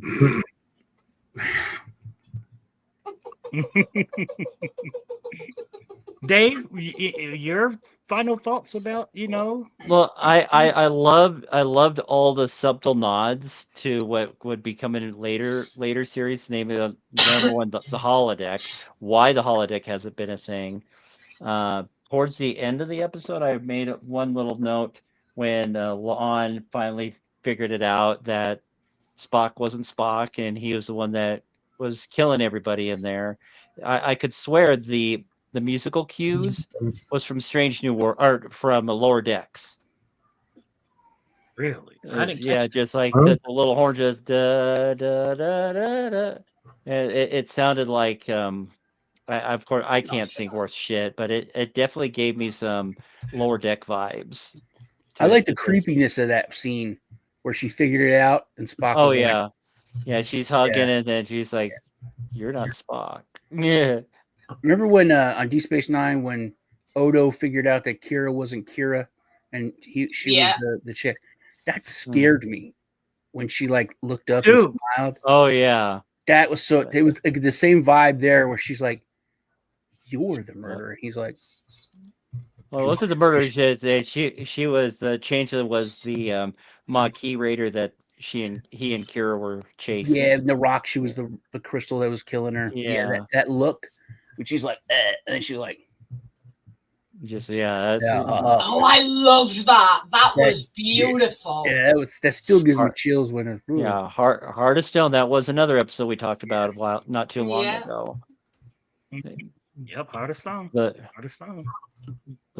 yeah, so next week though, I haven't read a lot about what this next episode's going to be about. It could go either way, but through the lens of time, it gives me an idea of there's wibbly wobbly involved. I'm not certain. Ortegas looks like she's got a new hairdo there, so Yeah. but yeah, it looks we got another. Interesting. I think Scotty, Martin Quinn, I want to say is the actor's name. Saying he's listed as a regular cast member, so he's going to be there all season. So just wondering what's going to happen with Pelia, because obviously she's going to step down at some point, because Scotty himself said that the Enterprise was the first starship. He was chief engineer, so it's not a matter of if, but when. I love Kirk's mustache too. That 70s mustache just rocks. Oh yeah, Sam Kirk. Yep, and we know he survives because he doesn't die until a taste of Armageddon, but the TOS episode where they got the flying little fish stingray things. Monsters, yeah.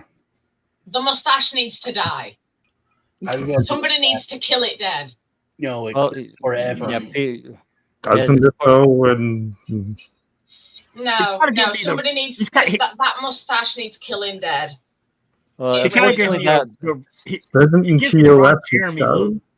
He gave me the Ron a little Jeremy bit in the 70s. but yeah, 70 like a 70s, kind of. Now it was kind of slimy, but it was See, the thing is, I'm also used to seeing that actor completely clean shaven, whatever I've seen him in, and I do love that actor. I can't even think of his name now off the top of my head, because all I've got in my head is Kill the Mustache Dead. But no, I do love that actor. I'm just used to seeing him clean shaven, and those type of mustaches, I call those the porn mustache, because they are just they don't suit anyone. You mean they're the pee tickler? They're the pee tickler. The what? They're the what? I said they're called the pee tickler. I'm not gonna say the word out loud, but tickler. We're almost at 3 hours. You can say it. If you get a mustache right, they tickle. But I'm completely lost. Oh, Whisker Diddler. Whisker Diddler. It's like a band. Yeah. Dude, I would for a band I'm to lost. have that name. Just to have that name, my band, I would make a band. Oh, let's do it. We're Whisker Diddler. Penis. There you go. We'll just. But no, say or what a guy gives another guy oral. Yes, Dennis. Are you getting it now, Katie? Oh, Or now I get it. Or a guy gives a girl, then it's a tickle. Ah, right, now I get it. Thank you, Dave. There's always a cherry cheesecake. Don't ever go to UrbanDictionary.com. Cherry cheesecake. I'll take your word for it. Is that like a lemon party? Where I luckily, start no. messing people, I'd be like, oh man, No, I would we went mess to a with lemon people party that- and all they had were blue waffles. It's like, what? Yep. Look it up. Ah! Yeah. You I've never heard of a cherry cheesecake. I don't do want to. I whatever don't you want. do, You probably know once what? a We're 3 hours in. It's when you take a girl and she's blowing you. You nut up in her face and then you punch her in the nose. I read that. I was oh my rolling. god. I'm like, where do these people come up with this shit? Oh my It's Lanta. horrific. It is. Hey, guess what? I thought it was That when could you be a go down holodeck Cherry to the program. hole, cheesecake. when it's that time of the month. That could be a future holodeck program simulation. Oh You know, god, somebody can program. that's probably the AI app that's going on right now. All these AI Makes me girlfriend even bots. more glad that I'm a dyke. But Dennis is asking Zach about your podcasts. So you want to give those a quick plug before we call it good for the night? It's called The Legacy Ride. It's on YouTube and Rumble. So just look it up. Do you have the link? Is Dennis, there a if you link like. or something like that? Is there a Yeah. link to Yeah, hold on. you plug the link in for us and everything else? And just real quick, recap everything, guys, you can interact with us live each time we're on, visually, audio, or in chat. Mhm. You can, you can, come in and give us your thoughts, opinions, and whatever you want to about the topic at hand and stuff and everything. And sometimes we can go a little off track and everything else, but we always seem to circle back around and we try to maintain our best to keep to the topic at hand and stuff. But like if you want to come in and enjoy, conversation with any of us, we are always appreciative to anybody that wants to join. That is, with that said, that is not going to be disruptive to the Mhm. stream and everything else and stuff. We like to try to respect each other, even though we don't agree with each other's opinion. We try to respect each other as individuals. Absolutely. Yeah, same, but And we have fun and- doing it. oh yeah, and I am now able to stream live on X/Twitter, so yay for that. Actually, our numbers have jumped up dramatically for the live viewership, so it looks like I might I'm have done glad. the right thing in Hey, that. Sean, Dennis, Jim. You guys was in chat, but Sean came in, to talk with us live. And we appreciate, and I appreciate, Mhm. your thoughts and your opinions and stuff and everything else, because the more outsiders that we get, and we just have fun with it, and thank you for coming on. Absolutely. Yeah, it's like we're at 3 hours. They say we're reaching record territory for talking about an episode. I think still we talked about First Contact that pushed over 3 hours. So Dave, I made a little something for the end of your show, and I don't know if I can get it up on my screen or not, but I made this just for you for your show closings, and I don't know if that can work or not, but you're welcome to use that if you want. okay, see if I can. But You can check me out. Show Sean on YouTube, Twitter. Also, that's nice. I Also, like that. me and Zach are on World Blockchain Roundtable on Thursdays, Every Thursday. yeah, which is hosted on his channel. Mine, it's early. If I get up on time, I stream it. If not, See if you it'll can let me always download see it it. on Dragon Chain, their channel. Okay, And I had to dig up those fonts too. I had to look up the fonts that were. Yeah. Okay, That's awesome. Thank you. I might. That just gives me an idea for doing something. But like I said, I'm planning on I an can send idea. it to you. You're welcome to use it. Yeah. Anytime. Yeah, I don't think we'll have to be dealing with any copyright issues if it's like. I think it's like if it's less than 6 seconds, saying we don't have to worry about any copyright situation. For image copy, yeah. But it's interesting. But you might have to give up your ID.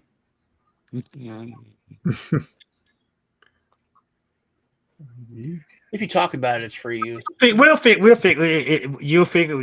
this all out and everything else. Yeah. Like Tyson said too. Don't forget too. This is a Dave's show is a show that was originally from our sister, or I should say, our parent show, which is Dangerous Thoughts. Yep. Oh, all right. Yeah, Right. yeah, Dangerous Thoughts by Mano Intiraymi, who Yeah, played I see that. Icha in Star Trek Voyager for Hmm. 2 years, and his co-host is Tyson Strasberg. Who was on the show earlier? Yes, and they usually have a variety of round table talks. Not it's not what we do, but they talk about stuff that could be hot topic buttons, and then sometimes it could be like things such as uh, the afterlife or something about UFOs. Did you say light Just things? something and stuff like that. Hmm. Huh? And We Did cover you say all light sorts. things? Did you say Light- light All things? sorts of Light stuff. things like the afterlife? That's oh yeah, Yeah, afterlife, the yeah, paranormal, but it's not um, light. From politics to pop culture to Uh, Yeah, light everything in things like everyday pop life. culture, not light things like the afterlife. That's Yeah. but astrotheology has It's been a topic a couple of times, and sometimes Yeah. we get big name actors that come on. Like Poor Nemec was on one of the earlier episodes of Nice. it, but Oh, guy. he's a darling. He's lovely. but they are working on Called- retooling it. It's going to be they're doing like a whole bunch of doing the live show. They're going to do pre-recorded stuff. There's Dangerous Thoughts Library, which they're working on, which essentially it'll just be one of them just sitting there reading a book. You'll just watch them reading a book, and you'll say what, like, or laugh or cry, like what the fuck, and saying aren't you going to try to get Manu to come back on the show? on a future know, episode, yeah. on a future episode. So, stay tuned for that, guys. Mano Intiraymi, who played Egypt in Star Trek Voyager, you get to Yeah. interact with him in a future, show. And also, Heard something outside. So what the heck? And also check out Manu's hip hop group Click Tight as well. I am totally addicted to them. They've got some new stuff coming out towards the end of the year. Manu goes by the handle of Mickey's Son. He's got solo workout as well, everywhere you stream your music. I don't like hip hop. I can't stand it, but I absolutely adore Click Tight. So please go check it out. If I can like it, anybody can. So yeah, please check out Click Tight. Yeah. Otherwise, you'll get the Gowron eyes. Yes, I will judge you in Klingon. Will you be speaking Klingon? Actually, that is a funny story because when I was in a massive argument with my ex, I actually called her a patak. And it ended the argument there and then. Our daughter knew that I spoke in Klingon, but Jackie had no idea. It was As Michael Dorn said from Family Guy, you can all suck my ridges. I like glory to you and your house. Eyes, man. Yes, that's nice. Yeah. But guys, this was fun. This been a really good fun talking episode, and I love the participation, everybody enjoying and stuff and everything else. This was this is one of the one of the highlights of my coming week, I should say, because it's been a really good fun, good talking episode, talking about like not just the show in hand, but like real world stuff that the what if probably and stuff and everything else. Mm-hmm. We got to do more of these. We got to do more. Hopefully, whenever you guys have free time, Dennis and Jim, Sean, Phil, Zach, we all can find a little time to spare out of our busy lives. It's fun to get away and just talk about like little things like this that we enjoy, because one thing that brings us together, the common denominator, is Star Trek. Yeah, absolutely. And we have the love for Star Trek. And I adore you guys, Oh, Jesus Christ. Squirrel cam is on. yeah. Jesus loves you too. Jesus fucking Christ, I don't know what's going on with my camera again. But no, I absolutely adore unplug it you and plug it guys. back in again. You never fail to cheer me up, and you never fail to break me in some shape or form. And I adore you for that. I thank the Cosmos Daily for you all, and I appreciate you so much. Well, we appreciate you, Kate. I appreciate you being my co-host. So much love to you. But until next week, we're going to sign off. If you guys want to stick around off backstage afterwards. Iris, goodbye. What? Iris, goodbye. Irish goodbye. And Iris, We'll goodbye. just do the regular, just like. Tips isn't here. We can't do an Irish goodbye. Mm. Alrighty, I could do a Vulcan finger, finger sarcastic scissor. Bolton's. Look, man, quit talking about your weird sex acts. Jeez. Until next week, everybody. May Spock be with you. Toodles.